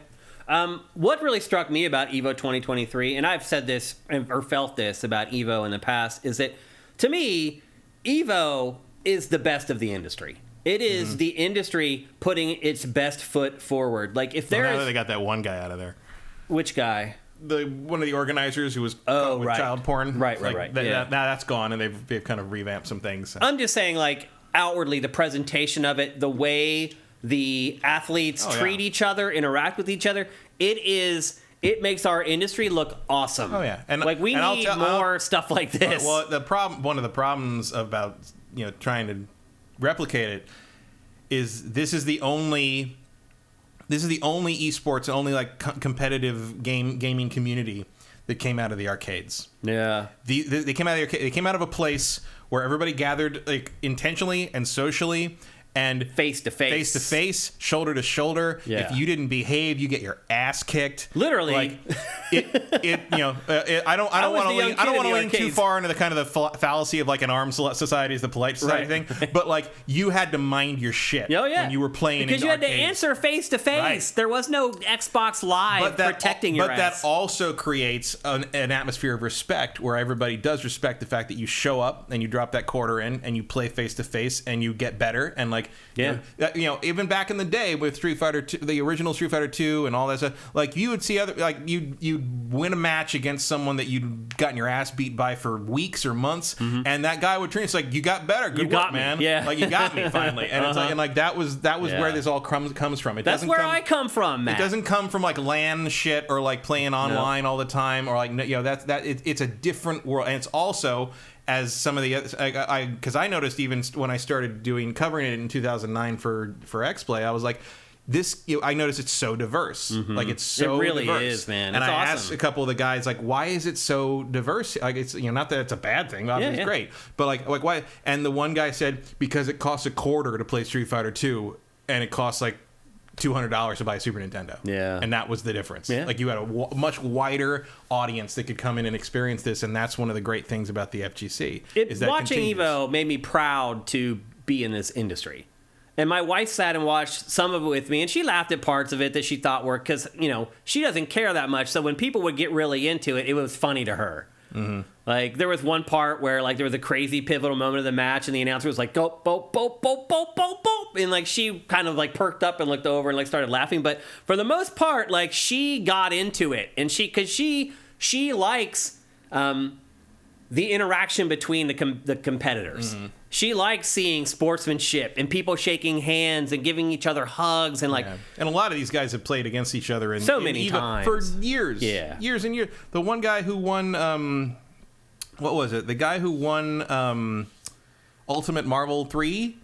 This is like his, I think he's been 20th time or No, something? it's more like his 6th or 7th time, but the first time he came, he wasn't even 18 yet. Oh. The game, I calculate, at best I can calculate it, Marvel vs. Capcom 3 came out when that guy was 11. It's awesome. And like now he's the best in the world at it. Yeah. And it's remarkable. Yep. Yeah. Or was it Taquito, who was in the finals for Street Fighter? This was his 19th EVO. EVO's only existed for 20 years. He's still making it into the top He's 6. great. A lot of them aren't, though. A lot of our old fan favorites. All my friends, like, I know a lot of those guys from when I was doing, like, they need a senior class. Yeah. I would watch that, man. They might. I mean, they do like casuals and like post game suites and stuff. There's a lot of that, and a lot of that's on stream. You can see it. It's but you're only getting the $20,000 prize. if you're a youngin. Another thing I noticed: esports announcers are amazing. You have to know the game so well. Like, I know Street Fighter 6. But I watch them, and it's, like, insane how their brains work. Like, how the dominoes falling in their minds of, like, okay, he tried to do this, the other guy stopped it, and now I instantly know 5 potential outcomes from that, and I'm going to say them before any of those outcomes actually happen. It's amazing. That is what happens when you play those games that much. It's incredible. Like, really, the announcers, and it doesn't matter the game. Every game, the announcers that they had at EVO were amazing. Like, I was just, like, blown. As someone who's worked in production, television, with talent, like, those guys are freaking talented, dude. Some of them go a little bit above and beyond. They have a shtick, or they wear some shtick, and there's some things like I know. Yeah, I'm the only human being in the world that doesn't particularly care for Yipes' commentary. No. Just because here's the thing. Yipes knows those games backwards and forwards, inside and out, but he spends a lot of his time commentating, just like making noises when people do combos. Like, I cannot stand when like the combo happens, and some of the announcers is like, ooh, ooh, ooh, ooh. I'm like, what are you doing? That's the stuff that would send my wife. Because it's stupid. Like, it's weird to me that, like, it's like the appeal of the commentators to me is that, like you say, they know the game so well they can make analysis and on the fly that, like, almost no one else could do because they know it so well. But anyone in that room could get up there and make noises for every time somebody hits somebody with a combo. Like, it's not useful. And everyone's like, "Oh, it builds hype." I'm like, I don't get it. It's too. And then now, it's one thing when it's Yipes' thing. That's one of the things one of his trademarks. But a bunch of the other announcers have started to steal it. Yeah. And I'm like, no, that's his thing. They're trying to build hype. Yeah, they're trying to build hype, but find your own way to do it, because that is Yipes' thing. I'm sure he doesn't care, because like, whatever. He's no one's going to replace him. He's like the most popular commentator in the entire community, I think. But like, it also made me realize how insane it was that someone hired Adam Sessler to do commentary on a fighting game. That is the dumbest idea. Has nothing to do with Adam. It's like, you don't bring anybody in to do fighting game commentary who has not done fighting game commentary. It still can't believe somebody thought that was a good idea. Yep. Adam's smart AF. He's smart as a whip. He can figure crap out like on the fly. Nobody can figure this out on the fly. Yeah. Well, it is impossible. You can do kind of a color commentary thing if you want, especially. Oh, that was a close one. Well, because he was. I mean, I'll be honest. I heard some people say things as that bad on some of the. I mean, look. You also the thing is like it's grand finals commentary versus like Friday pools commentary. Right. No, you're right. Thing. Yeah. But like. The Adam thing was a fascinating. it was basically barreling down the train tracks, realizing there was a wall and there wasn't much I could do about it. I was like, I'll teach you more about the thing. And like, I don't think he took it as serious. It's not your fault, man. No, but I do remember. But I do remember him coming out from after the thing, and he was covered in sweat, and he looked at me. He's like, I had no idea. I didn't know it was like that. I was like, there's a lot happening, man. Like, I have a question for you, actually. Why was I saw one competitor playing with his hands in a cardboard box. Yeah. Why is that? What is that? He is playing... he's a little paranoid, is basically. Is that what it is? Because he's playing, I believe he was using a hitbox, which is the controller with no joystick, or a hitbox equivalent, which is a no joystick. He had a joystick. Was it a joystick? On his controller, yeah. Some people like to cover their hands because they don't want people to look at what they're doing. Interesting. It seemed annoying. Like, sitting there playing with this. I don't know how, as someone who's played a lot of fighting games, I don't know... what you're going to learn by watching someone's hands. Yeah. I mean, also, some people, like, there are people that, like, you'll see with, like, a blanket over. It could have been, like, a hand warmer thing. No, it was a cardboard box. It just but he sat on his lap, and he had his controller inside the cardboard box. Right, but there might have been some insulation or something in there or whatever. Yeah. Because it is cold in the area. It's weird. I was like, what's going on there? You'll see people with gloves on. You'll see people with... like the fingertip things, like those I get. Like that's for the. I understand that.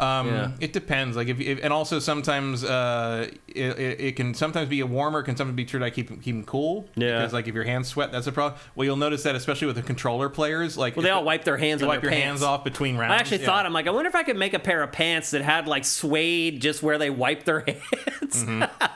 It's interesting watching all that stuff. And sometimes people will do that just to like throw people off. Like if you're trying to play and like the guy next to you is playing in a cardboard box, you're sort of like, what the fuck? Yeah. You know, there's some psychological warfare happening sometimes. The other thing that I noticed was in a lot of games, the esports participants have figured out who the best character is, and so you get into the final six, and it's just that one character. Like there were a number of mirror match finals this year that were remarkable. Cronin versus Cronin. I think that was in. Was that King of Fighters 15? Maybe. I don't know. I don't know. But there was one game where this Cronin guy, the last 10 matches, just Cronin versus Cronin. Mortal Kombat 11, Fujin versus Fujin. Fujin all the way. Literally the whole time, Fujin versus Fujin. And part of that is not necessarily that Fujin's the best character. It's that no other characters have effective counters to Fujin. For him, yeah. Especially at high level play. They all played him. Yeah. Every single player. Same with was a Grand Blue Fantasy was not a mirror match, but the Ultimate Marvel was a mirror match. And then Emperor Dress has Tekken too. With Tekken was a mirror match with Kuni. Yeah. That to me got a little annoying. It's like watching mirror matches over and over. That's just how that was game. It is. I mean, I get it, but I was impressed by the fact that Street Fighter 6 there was only 2 duplicate characters in the top 6. Yeah. There are 2 Kens. It shows you that the game is great. And there were no... a lot of people thought Marissa was going to dominate. Mm-hmm. We did. We talked about it last week. Yeah, she did not. Do you think they tweaked her before the tournament? No. She has her game plan, but you can outthink it. People have figured out. There was also an interesting breakdown of how many in the top 90. I think it was the top 96. Which is like where you've narrowed it down to basically like you're coming up on the semifinals at that point. Mm-hmm. Somebody broke down all the different character, the mains for every one person in that 96, and the most was JP, which like something like 18. Like JP is a very technical, important character because people he's confusing. He's very hard to play against. 0 Ryus.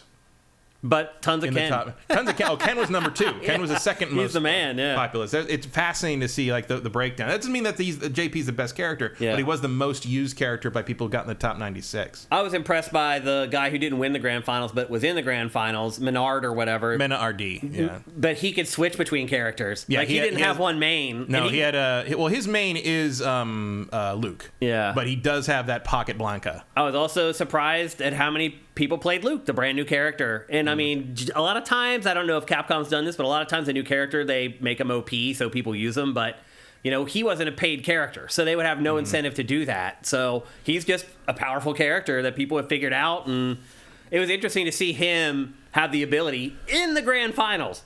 Pressure on to just jump back and forth between Luke and Blanca. Like it was nothing. He's like, I need to throw this guy off. He started figuring out my patterns. Well, and Blanca was because like Blanca is so different in 6. Yeah, and what he can do, and I mean the combos he was pulling off with Blanca's never been able to do anything like that before. Yeah. Like just the low strong punch, that scoop he can do that like extends the combo. Yeah. Like that's a massive tool for Blanca, and like so few people have really mastered that. Screwed. That he threw a lot of people off, but of course. It takes more than that to throw Angry Bird off because Angry Bird's one of the best, is the best in the world now. But he is incredible. But everyone, I mean, the fact that he was like having trouble against Tokido, the fact that he outfoxed Punk a little bit, was there's a lot of people that are like, it was too bad because I do think Punk is very fun to watch. Like Punk is a great player, and his style is so reactive. Like his reactions are so split second that it's fascinating. Like he was, even when he did lose to I think it was Menard as Blanca, he was dragon punching with Cammy. He was dragon punching those balls as they happen. He's so good. I mean, all those players were so good, dude. Yeah. It literally just blows my mind watching Punk's him play. Doubly impressed with me because he plays so many different games. And he's so good at all. Right. What blows my mind is that these people, they don't have to just memorize their character. They have to memorize the whole roster. Because you have to be able to stop the whole roster. And just watching them be able to block everything. Well, you got to know the matchup. Crazy. That's the whole thing. It's like amazing. Because the only other option is to know every single human being you're fighting against. Because then you can't do that. You can't do that. Yeah. So basically that, because you got to start somewhere. Basically, you got to know the matchup, which means you got to know the 2 or 3 weaknesses that character has against your character. Yeah. And you start there and you build out from there. That's what Alex Valle always says, the first round is data. Like learn what you think. And that's why Blanca under Menard's control is so effective, because most people don't play Blanca in that game. Yeah. And you've probably, even these guys at this level, I'm sure they've seen all that before and they've studied him, but they don't necessarily have the muscle memory yet. Yeah. And they will, because now a lot of people are going to play Blanca after seeing that. Like that's going to be a new thing. Yep. And like that's the other fun thing about stuff like EVO and the Capcom Cup stuff is when someone's really successful with a certain character, that character's meta changes. Yeah. And the game changes at that level, and so the next tournament's going to be really different. Yep. And of course, qualifying for Capcom Cup off of EVO makes it even more, because Capcom Cup's prize is $1 million this time. Yeah. And that's ridiculous. I mean, kudos to Capcom for throwing $2 million in the prize pool for that thing, because that's the biggest thing. And look, EVO got literally upping the ante. EVO got recognition from the state of Nevada in this. They got recognized for the biggest esports event. Well, they called it EVO Day. It was EVO Day, and then they announced they're moving back to July next year. And the Cannon brothers moved the EVO Day. And the Cannon brothers, the founders of EVO, who now work. Or at least one of them works on Project L now. Yeah, or did. I don't remember who's still there, because it was them and Seth for a while, but they all. I think Seth went to Epic and all that, but they got the key to the city, which is pretty cool. Pretty amazing. It's nice to see Las Vegas and Nevada recognizing how big this thing is. Yeah, it has taken up Mandalay Bay for how many years now. Looked great too. The production looked great. I still have problems figuring out which guy is which. Like the way, seriously, I've had this problem with EVO for years. They need to put a little picture-in-picture of their face under their name. It's so simple. It's like, or the other thing they could do is just make sure that when they sit down so that they match what's on screen. They don't do any of that. So I don't know, like I'm watching some of these smaller games. I have no idea who these people are. It's always the names up in the top are like, first player and second player. And so when you see them, whoever's sitting in first player, whoever's sitting in second player, that's their names. That's not it, though. That doesn't work that way. Is. It's not, though. It does not. I watched that whole tournament trying to figure it out. It does not. It's easy. No rhyme or reason. All they got to do is just put a little window of their face. No. That's it. It's so easy. No, I don't want to waste. Also, if you're one of the athletes, you want people to know who you are. Your sponsors want you to know them to know who you are. But they all know who they are. I don't. That's not a common problem. It is for people who look. Imagine my mom watching, Matt. Like, I'm not even my mom. Like, I am hardcore into games, dude, and I cannot follow who the competitors are in their production. I have worked in television for 20 years. I mean, I guess bad. It's a mistake. It's reversed. It's not a mistake. It's fine. It's reversed. Like when you see the shot of their faces because they're sitting the opposite way facing the game because first player, second player. But like the names just match up the other way around. It's the reverse. I mean, it's dumb. It's dumb as shit. That's how. Just put their faces up there. Put them on a window with their face. It take up this much space at the top of the screen. That's it. Through the whole match? Yeah, why not? No, I want to see their faces when they get caught. I want to see the game. I don't know. It's this fucking big, dude. No. What are you talking about? People are watching. You can see the damn game. I'm not worried about it because they're never going to do that, so we're fine. Why won't they do it? Because I don't even know if they have the ability to do that much production work. If you have a TriCaster, you can do it, and I guarantee they have a TriCaster. Like, I just don't care. I know who they are. I see them between. I don't care. That's good for you, Matt. There's millions of people out there that this can expand out to who have no clue who any of these people are. No clue. If you know your left from your right, you know who they are when they cut back. No, Matt. Yeah, I could not figure it out. They're always in the same place. So you're just saying they're reversed? Like, yeah. Because the person every time they're reversed? Yeah. I could not find that rhyme or reason to it at all. But it's simple. Like one person sits on player 1 side, one person sits on player 2 side. They are always on the same sides of the monitor. But they don't. Sometimes they come up and they just plug their controller in. Like, you don't know what port they're plugging into. The port doesn't matter anymore. You just pick the side. You pick the side you're on. That's how the player thing, and you pick the side. That's how they do that.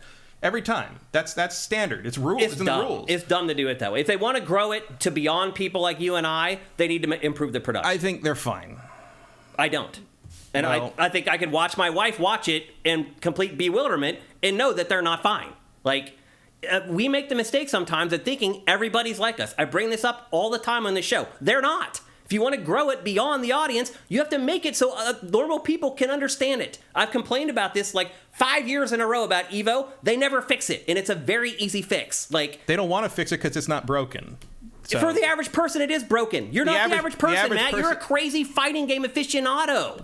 Being a crazy fighting game aficionado doesn't make it easier. I don't know most of these people's faces. I don't know any of them. Like, I know like 10 people in the whole fighting game scene. Like, it's dumb. Like, again, it's ESPN would have their fucking faces up there. Normal people aren't watching fighting game tournaments. But you want them to eventually. You want it to grow and get bigger. Why won't they? There's more people watching now than there were 10 years ago. Right, because people got into fighting games and they figured it out. But it's not the same thing. Anyway, I still think the production could use some work. Although for the most part, like, the scene itself was awesome. Like at the grand finals where they all had up their cell phones and stuff. Like, some of the moments in that were awesome. Like, and they did capture those pretty well. I just think the nuts and bolts of the production can improve. And then they had a ton of announcements because the EVO isn't just about the competition. It's also this window for fighting game developers, publishers, or whatever. They know all the eyes are on them, so they make, I wouldn't say big announcements, but announcements. So let's go through these very quickly because we're running out of time. They announced a new Fatal Fury, the first one in like 20 years. Well, because that's usually been King of Fighters. King of Fighters replaced Fatal Fury, Art of Fighting, all that shit. A lot of the characters from Fatal Fury are in the other games. It's all the same. SNK's fighting game is all the same universe. All their fighting. Still, for whatever reason, people freaked out about it. They thought it was a big deal. Street Fighter 6, they had two big announcements. The first one was a new fighter called Aki. Am I pronouncing that correctly? Yeah.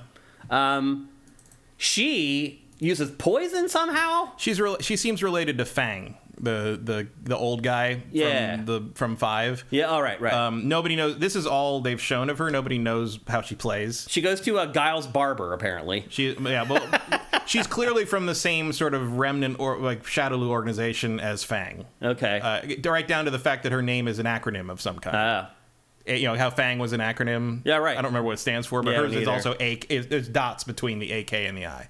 So she's probably going to do like a zone control, like trap sort of style character like Fang was, but maybe modified. There's some disagreement in the community on this because there's people who really hate fighting Fang because he's very different from the usual Street Fighter character. He's actually fairly SNK-ish because of how how much the zoning trap stuff works, and there's not a lot of Street Fighter characters that do that. Yeah. So she's going to be very interesting to see going forward. We'll have to wait for a gameplay reveal to really see what she does, but the look of her unique. Yeah, definitely. She doesn't really look like any other character. Yeah, she definitely has her own silhouette there, and I'm sure she'll play. The Street Fighter 6 is better than probably any Street Fighter in a long time of making everybody play differently and feel different. Yeah, absolutely. Even the Shota clones all still feel different themselves. I mean, just evidenced by nobody playing Ryu, tons of people playing Ken. Yeah, Ryu being like not a really tournament powerful character anymore is remarkable. Yeah, it's kind of a shame. Not that like Street Fighter 5 he wasn't particularly dominant in that regard, to the point that even Daigo didn't play him anymore. Daigo was mostly Guile in 5. Yep. But no, we'll see. Like, she's an interesting character. Yep. Everybody, it's fun to see like that even happened with Tekken, where it was like people are all mad that they announced a character that, as an old character, Raven was announced, and I was like, oh, return, and then they announced immediately a new character, one, yeah. And I was like, oh, she's taking up a slot, and I'm like, well, pick one, people. Well, you just stole the thunder of the next topic. She looks very interesting. But they also announced a collaboration with Teenage Mutant Ninja Turtles for Street Fighter 6. I'm just going to say this Teenage Mutant Ninja Turtles movie, it knows where its bread is buttered. It is marketing its butt off to gamers, and it's smart, because we all love Teenage Mutant Ninja Turtles. But I thought that was kind of a surprise. But I mean, it's not the first time they've been in a fighting game, but it is a clever way to work around the idea of having to put them in as characters, right? Because they're just costumes. Yeah, that's one thing we should mention, is that they're not technically playable characters. They're just costumes for people. Yeah, which is fine. Any fighter can use the costume, and the emotes. It's just your typical crossover crap that you get for any whatever another thing. Capcom finally realized they can use the modding scene for their own advantage. Yeah, and do their own mods. That's a good point. So that was the big announcements for Street Fighter, and then Mortal Kombat 1 put out a brand new trailer called Banished, and basically this trailer unveils Reptile, Havoc, and Ashra as playable characters, and then Serena as a cameo fighter. And the end of this, I don't even know who that is. Me either, by the way. I didn't know who it was either. But the end of this, Reptile's fatality is just brutal. Did you see this? See if I can find it here, because this trailer's really long. It's like Ashra, yeah. It's like the very last thing. That looks like there it is. Right here it is. Yeah. So he eats her, then he barfs her out, and she tries to crawl away, only half of her body. It's impressive she's still alive. It's crazy. People are very tough to kill. Yeah. So that was Mortal Kombat. And then as Matt alluded to, for Tekken 8, we got Raven, who has been in the series since Tekken 5, I believe. Sounds right. He's been in there for a while. I don't know Tekken very well. He's an OG. And there's a bunch of different Raven types or something. I guess we get Ninja Raven this time. Yeah. But he wasn't such a big deal, as Matt pointed out. People were kind of disappointed. But look, you can't have all new characters for a fighting game. You got to bring back some old characters. Well, it's a huge people were like yelling about, oh, it's a returning character, we want new characters, and then the new character was revealed, and it was like, wow, we're wasting a slot that we could have a returning character. It's like, and here is the new character. Tekken fans are very divided. Named Azucena, I believe is the correct way to say it. Azucena, yeah. Azucena. And she is an MMA fighter. Yeah, she's a Peruvian MMA fighter who's addicted to coffee. Yeah. Tekken is so bizarre, dude. She's very interesting. Like she's got like this weird dodge counter style that I've never seen really in the game before. Like she's very much about moving out of the way, like, which seem to be like actual moves, like counter moves, almost like what's her name in Virtua Fighter, the Aikido character. Whose name I'm blanking on. Yeah, I can't remember either. She reminds me a little bit of Eddie Goro, the way she kind of dances before. A little bit, but she's more dodge counter than he ever was. Like, which seems, I think that's a specific move. Like, I don't think you're doing that. Like that stuff where she's just dancing around him. Yeah.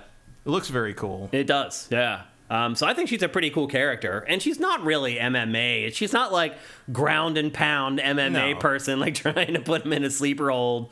I think that premise is maybe a little flimsy, but otherwise, I'm pretty into her. She's using some striking and ground techniques from like Brazilian Jiu-Jitsu to some degree, but like it's not a very. This is the stuff where I was like, "Is Eddie Goro?" It's not a very detailed simulation. Yeah. Say. Yep. But she's a cool character, also a diverse character, which is good to see. And then, as we talked about earlier, we finally got a really good look at Project L, which is the dumbest name for a fighting game. Like, they should have... Well, they're going to name it something else. Right, but they should have done that before EVO 2023. They should have had the final name ready before. Because, dude, Project L, Project Loser, you took the L. Like, it's just the dumbest name. I don't know why. I assume it's called that because it's that... I think they just letter their internal projects. Yeah, just and that's how many we've never seen, right? Because they don't actually come to fruition. I think you're right. I think that's literally why that is. And it's odd enough. Project L, Project Loser, is the one that actually made it. Well, part of it is, I mean, that's just sort of cool. I think that's a sad coincidence. Yeah, of course. But, like, I don't know. Like this. I mean, this was done off stream. It was done like on a separate stream. For the hardcore people who know what this is, and they know what Project L is. They don't know whatever the final name for this is. Yeah. Will be. What do you think of what we've seen of it? It sure is Marvel. Yeah. I mean, it's cool. I mean, it makes sense for... I don't know who any of these characters are. Like, Yasuo is a top laner who's annoying AF in League of Legends. Well, he seems to be carrying that tradition on in this game. He's like way OP. Like, he's not even OP and like, okay, we launched this guy. He's OP. Now we're going to nerf him. He's just OP for eternity.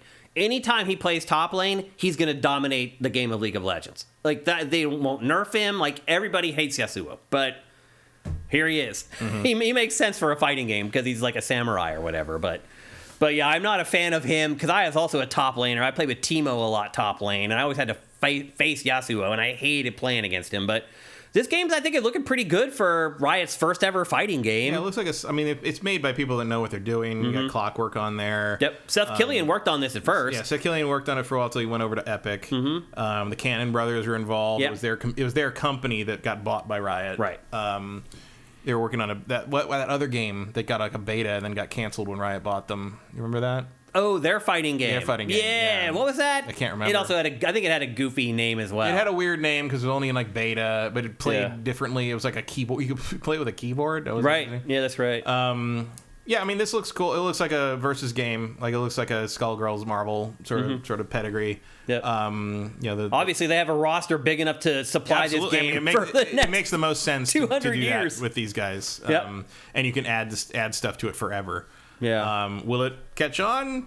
Probably not. Probably not. I mean, yeah, I'll tell you, man. Just be honest. I was thinking about this. I'm shocked at how fast the Dragon Ball Z fighter faded. Yeah. I mean, it's still in EVO, but it wasn't main stage for Sunday. It was there. It was there, and it still got a good number of signups. But like, I'm just shocked that it didn't have the staying power. Like, it was good. It's a really good fighting really game. Really good. It did what it did, and it had such a built-in audience for like people who love Marvel and people who like Dragon Ball, because Marvel in the fighting game sense, but also people who love Dragon Ball for Dragon Ball. Yeah. Like, it just surprises me that game didn't have more staying power. Maybe Bandai Namco just didn't support it very well. Especially when you consider games like this. Under Night in Birth 2 is coming out. I had never even touched the original Underbirth. Have you played? I've played several of them, yeah. What do you think of them? They're good. I mean, they're Guilty Gear descended anime fighters. By the same, Arc System Works is the Blaze Blue people. If you like Blaze Blue, you'll like this game. Okay. They're very similar. In fact, there are characters that are almost identical in places. But it's that kind of thing. It's it's just got a weird name. Okay. And the other thing, of course, if you go, I don't know if it's still on, but there was a Steam sale. They were basically giving fighting games away on Steam over the weekend. Like, yeah, they were. You could get like the full Tekken everything, Tekken 7 with everything. It was like $9. Wow. For all DLC, everything. It was crazy. Well, I mean, 8 is about to come out. You could get, what was it? A Marvel vs. Capcom Infinite with everything for like $4.95. Like, that's not a surprise. The one thing I will say, I was watching Ultimate Marvel again on Sunday, which was weird that that was one of the main stage games for Sunday because it's so old. I'm like, why is that? I mean, it's popular, great, but it was all the same. So I was just watching people do the old Chris G strategy back and forth and watching Zero Lightning Loop over and over again. And it was a point where I just sort of checked out and did something else until that was over. Yeah. But and Tekken came on, which is just like, oh my God, like this is never going to end. Tekken took 3 hours and it was still only a top 6. They went down from top 6 to top 8 and it just wouldn't fucking end. Yeah. I do think those matches take a little longer. I do think going down to top 6, I mean, I know they did it because they didn't want to go over in the venue anymore and they had to pay huge venue late fees because they were there too long last time. Yeah. But And some things work okay for top 6, but Street Fighter 6 should be top 8. Oh, yeah. Like, the story is better when you have the 4. It's the biggest game. It's the Super Bowl of EVO, for sure. And then maybe you could save some time if you didn't have a live band playing everybody on with their theme songs every 5 minutes. Like, it was a little weird. And then this game was announced just before EVO. Sorry, but I think Ultimate Marvel should have only been on that main stage if you had an announcement to make about Marvel. Yeah. Like, if you were going to do a collection, or Marvel vs. Capcom 4 was going to happen, or something like that. Yeah. But nothing. It was just there. It was weird. Yeah. I thought it was weird. This game, the one that nobody ever asked for, Nickelodeon All-Star Brawl 2. Not sure why they couldn't just keep adding DLC to the first All-Star Brawl. Because they blew it on the first one when they launched it without voices. Yeah. So they're trying again. Basically. They're trying to start fresh. It has Ren and Stimpy in it, so I'm happy. But otherwise, this is just another Smash clone that I feel like it's probably going to come and go and not make much of a wave. It'll hit its audience well, and I mean, it's cool the Avatar guys are. I think it's funny that there's 3 Hey Arnold characters in this, and Arnold isn't one of them. Right. His grandma is, but he is not. That is funny. So anyway, that's Nickelodeon All-Star Brawl 2, and then we got another look at Grand Blue Fantasy versus Rivals. We got the release date trailer for this. It's coming out on November 30th for PC and PlayStation. Grand Blue Fantasy Versus is a little fighting game that could. It came out with very little fanfare, but built a huge audience. Yeah, well, in part because it's based on an extremely popular mobile game in China that, for some reason, they apparently have no plans to release here ever. Yeah, that's odd. So just the fighting game comes here. Yeah. I thought they did this announcement backwards a little bit, because they announced the release date, and then they announced that there's a free version, a free-to-play version, and then they announced there's a beta coming. You do that the other way around, guys. Well, you shouldn't announce that there's a free-to-play version coming, at all if you plan on selling the game. Well, it's not like you only get 4 characters. It's like a demo version. Gotcha. But the big announcement was that it interacts online with the full version of the game. Okay. So if you're playing the demo version, you're not stuck just playing against other demo version people. You can play against people who have the full game. So if you're content with one of the 4 characters you get from that, there you go.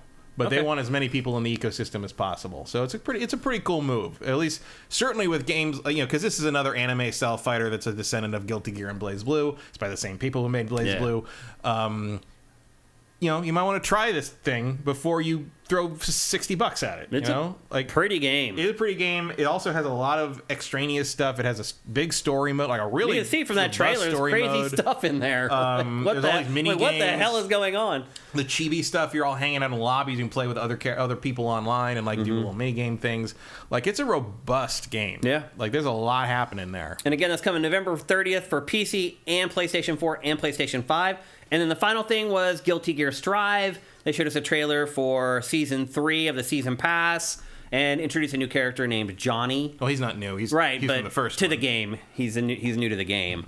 And that was pretty much it. That's EVO 2023. They also announced there's an update coming for Killer Instinct, a 10-year update or whatever. It's going to make some tweaks. In other news, it's been 10 years since the Xbox One Killer Instinct. Right. We're all going to die. I mean, it feels like they should be ready to show a new Killer Instinct at this point. It's been 10 years. Easier to just update this one with balance tweaks, apparently. Right, which I think means is probably not making another one. No, probably not. Unfortunately. And they haven't done any DLC for that. Too busy making Perfect Dark Zero, Perfect Dark whatever. Imperfect Dark. I forgot the name of it already. What is it?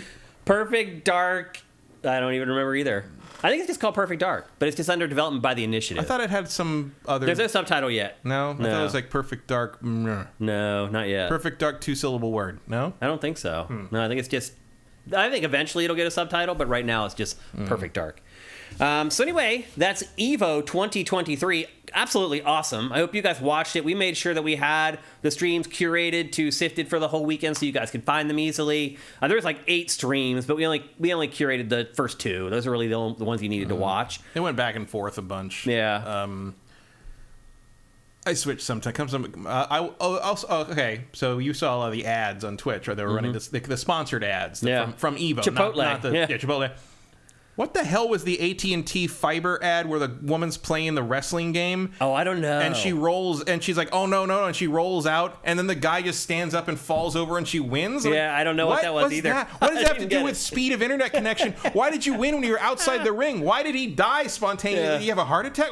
Every time that ad rolled, I was like, what is this? And no one was talking about it. Yeah. No one on Twitter or anything. I'm like, why isn't everyone confused by what the fuck this is representing? Yep. So anyway, there you go. That's EVO. I hope you can understand the excitement and the passion that Matt and I have for EVO. And if you didn't watch it this year, I hope that you'll make an appointment to do it next year. If you really love video games, I really think it's something that you need to watch. At the very least, the Sunday finals. Yeah, just at least watch the grand finals, like around 5 p.m. Start watching, and it just goes until like 10 or whatever. And it's just awesome entertainment that entire time. So we try to be evangelists for EVO as much as we can be because we really believe in it. And I hope maybe next year, if you didn't watch or you haven't ever watched it, you'll give it a chance. And really, Street Fighter 6 is honestly a much better spectator sport than 5 was. It's amazing. Like, Street Fighter 6 is great to watch. It really is. Yep. And it's easy to understand too. Yeah. Like, well, that's why fighting games were always the best option for esports to me because everybody knows what a fight is. Yep. It's 2 characters or tag or whatever, but 2 characters and 2 life bars. It's very obvious what's happening. Yep. Easy to get. All right, there you go. That's EVO 2023. And we did have another topic for today's show, but we've unfortunately run out of time. I'm not surprised talking about Baldur's Gate 3 that we went a little bit over.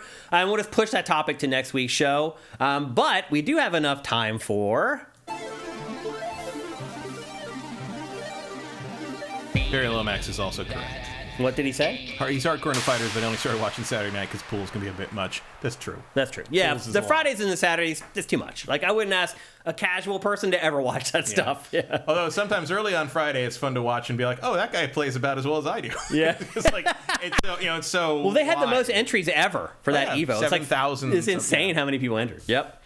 Okay, it's time for Name That Game, where I show you guys 5 screenshots. And you try to guess the name of the game before Matt Kyle. There's a couple rules here. First is if you've won this year, do not play. Second is if you don't play PC games, please do not play. And, well, you can play if you have a friend who likes PC games.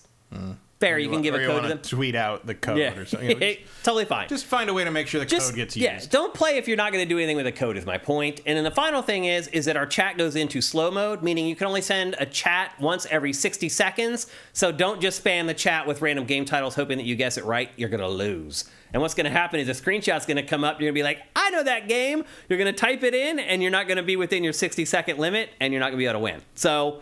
that's how we roll. Again, we generally just let each screenshot go until you guys stop guessing, and then we go on to the next one. That seems to be how I do it. So anyway, we're ready for Name That Game. I hope you guys are. Are you ready, Matt? Sure. All right. Here is the first screenshot for Name That Game.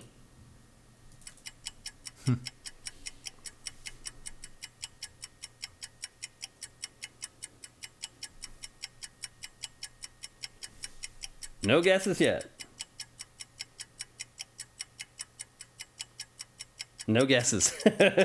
Tony Hawk's Pro Skater 1, no. GTA 5, no. Skate 2, no. Skate 3, no. Red Dead Redemption. Not Red Dead Redemption.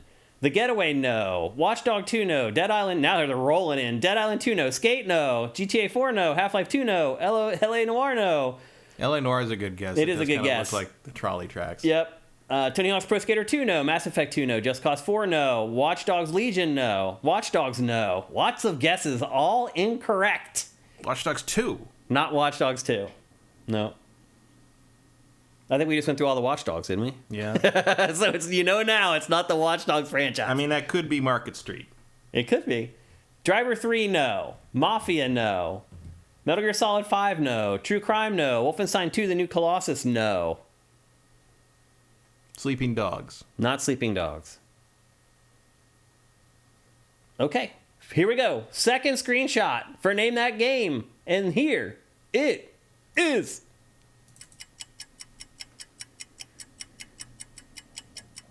I think Gohan Rage knows it or something. He just typed 3 ampersands, or maybe they censored his swearing. MGS4, no. Mafia 3, ding, ding, ding. We have a winner. That's pretty good that he got it from those 2 screenshots. Yeah. Mega Drive guy, congratulations for winning Name That Game. Nexus 6 Baddie, I think it was. Yeah, Nexus 6 Baddie. You just said Mafia. And maybe that's a 4th rule that I need to add to the pre-game verbiage, is that you have to name the exact... I mean, given that it's a screenshot, I would hope it's obvious you're supposed to pick the game the screenshot's from. Yeah. Not just the franchise. Yeah. Because otherwise you could put up a picture of Mario Galaxy and someone could win Mario Mario Brothers. Yeah. Yep. So Mega Drive guy, congratulations. Here's another round of applause for you. And here's the other screenshots. Here's screenshot 3. This game takes place in Louisiana. Yeah. In New Orleans. And so if you've ever been to New Orleans, if you look at that street right there, you know exactly where that is.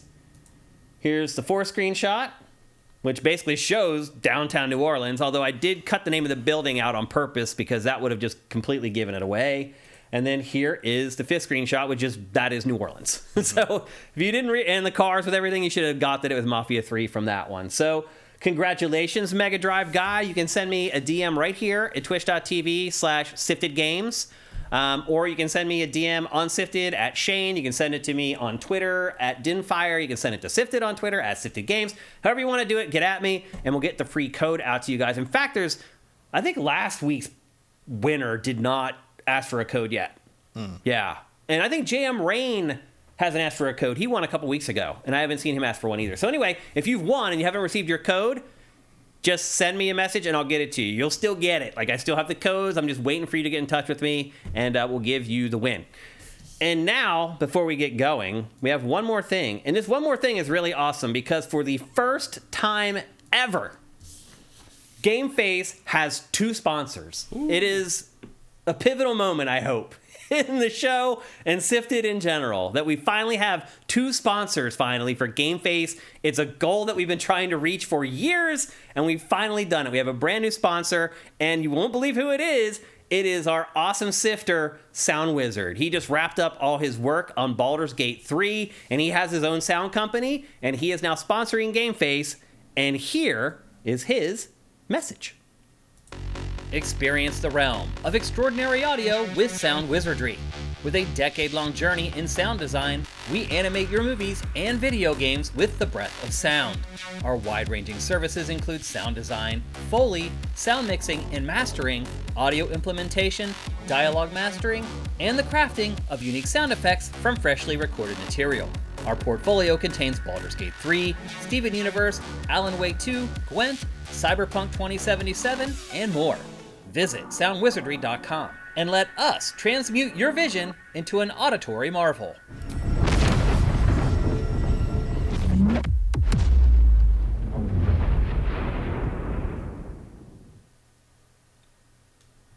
And so now at the end of the show, we get to thank 2 awesome sponsors. We get to thank LS Cream. Go to creamls.com/sifted. Awesome stuff there. Great website, drink recipes, store locator, all that kind of stuff. And for your auditory needs, if you need anything related to game sound, or not just games as you saw in the ad, they work on a bunch of different stuff, go to soundwizardry.com. How good it feels to have 2 sponsors for GameFace. I can't even put it into words. And thanks to both LS Cream and to Soundwizard for sponsoring the show. And unfortunately, we're out of time, so we can't do Q&A. And I already saw some really good questions in chat, and I apologize, but we've already reached the end of our time here. But we'll be back next Tuesday at twitch.tv/siftedgames at 1 p.m. Pacific, 4 p.m. Eastern. We're here every Tuesday. If you're watching this show on YouTube or you're listening to it on any of the podcast services, please head to patreon.com/sifted. That's SIFTD. And give us a pledge. Even if you just want to be like, hey, I like these guys, I can't afford much, here's $1 a month, even that makes a difference. For $4 a month, you get all our content early, you get GameFace 4 days early, you get Pack Your Factor a week early, you get all our other content at least 3 days early, and our Patreon at $4 a month is pretty much the lowest among the big gaming Patreons at this point. So head on over there and help us out if you can. If you can't do that, just write a review on the podcast service, like the show on YouTube, leave a comment on YouTube, even if it just says great show. That helps the algorithm, it helps GameFace, it helps Sifted, it helps Matt and I, it helps everything. So lots of stuff you can do to help us if you can. Next week, what do we got on the docket, Matt? Doesn't seem like there's a ton of big games coming out this week. Well, the thing you didn't talk about today. Well, that's one, but that's not a big game either. But this month... I mean, that's it until Armored Core. Well, no. There's big games the whole second half of the month, but we got to get there. So We'll see how it goes. What's the other big game? Let me think. If I can remember all of them, I can't. Maybe just the one I'm interested in. This next one is Armored Core. Yeah. That's the other gigantic game, other than Madden, that comes out this month. Yeah. And that may be in next week's show, actually, now that I think about it. I know you guys are all excited about that. Oh, yeah. But anyway, thanks to everybody, all the awesome people in our chat. Thanks to our sponsors. Thanks to Matt for putting us up here to do GameFace. Much love to all you guys. Have a great week. We'll see you next Tuesday. GameFace is up and out.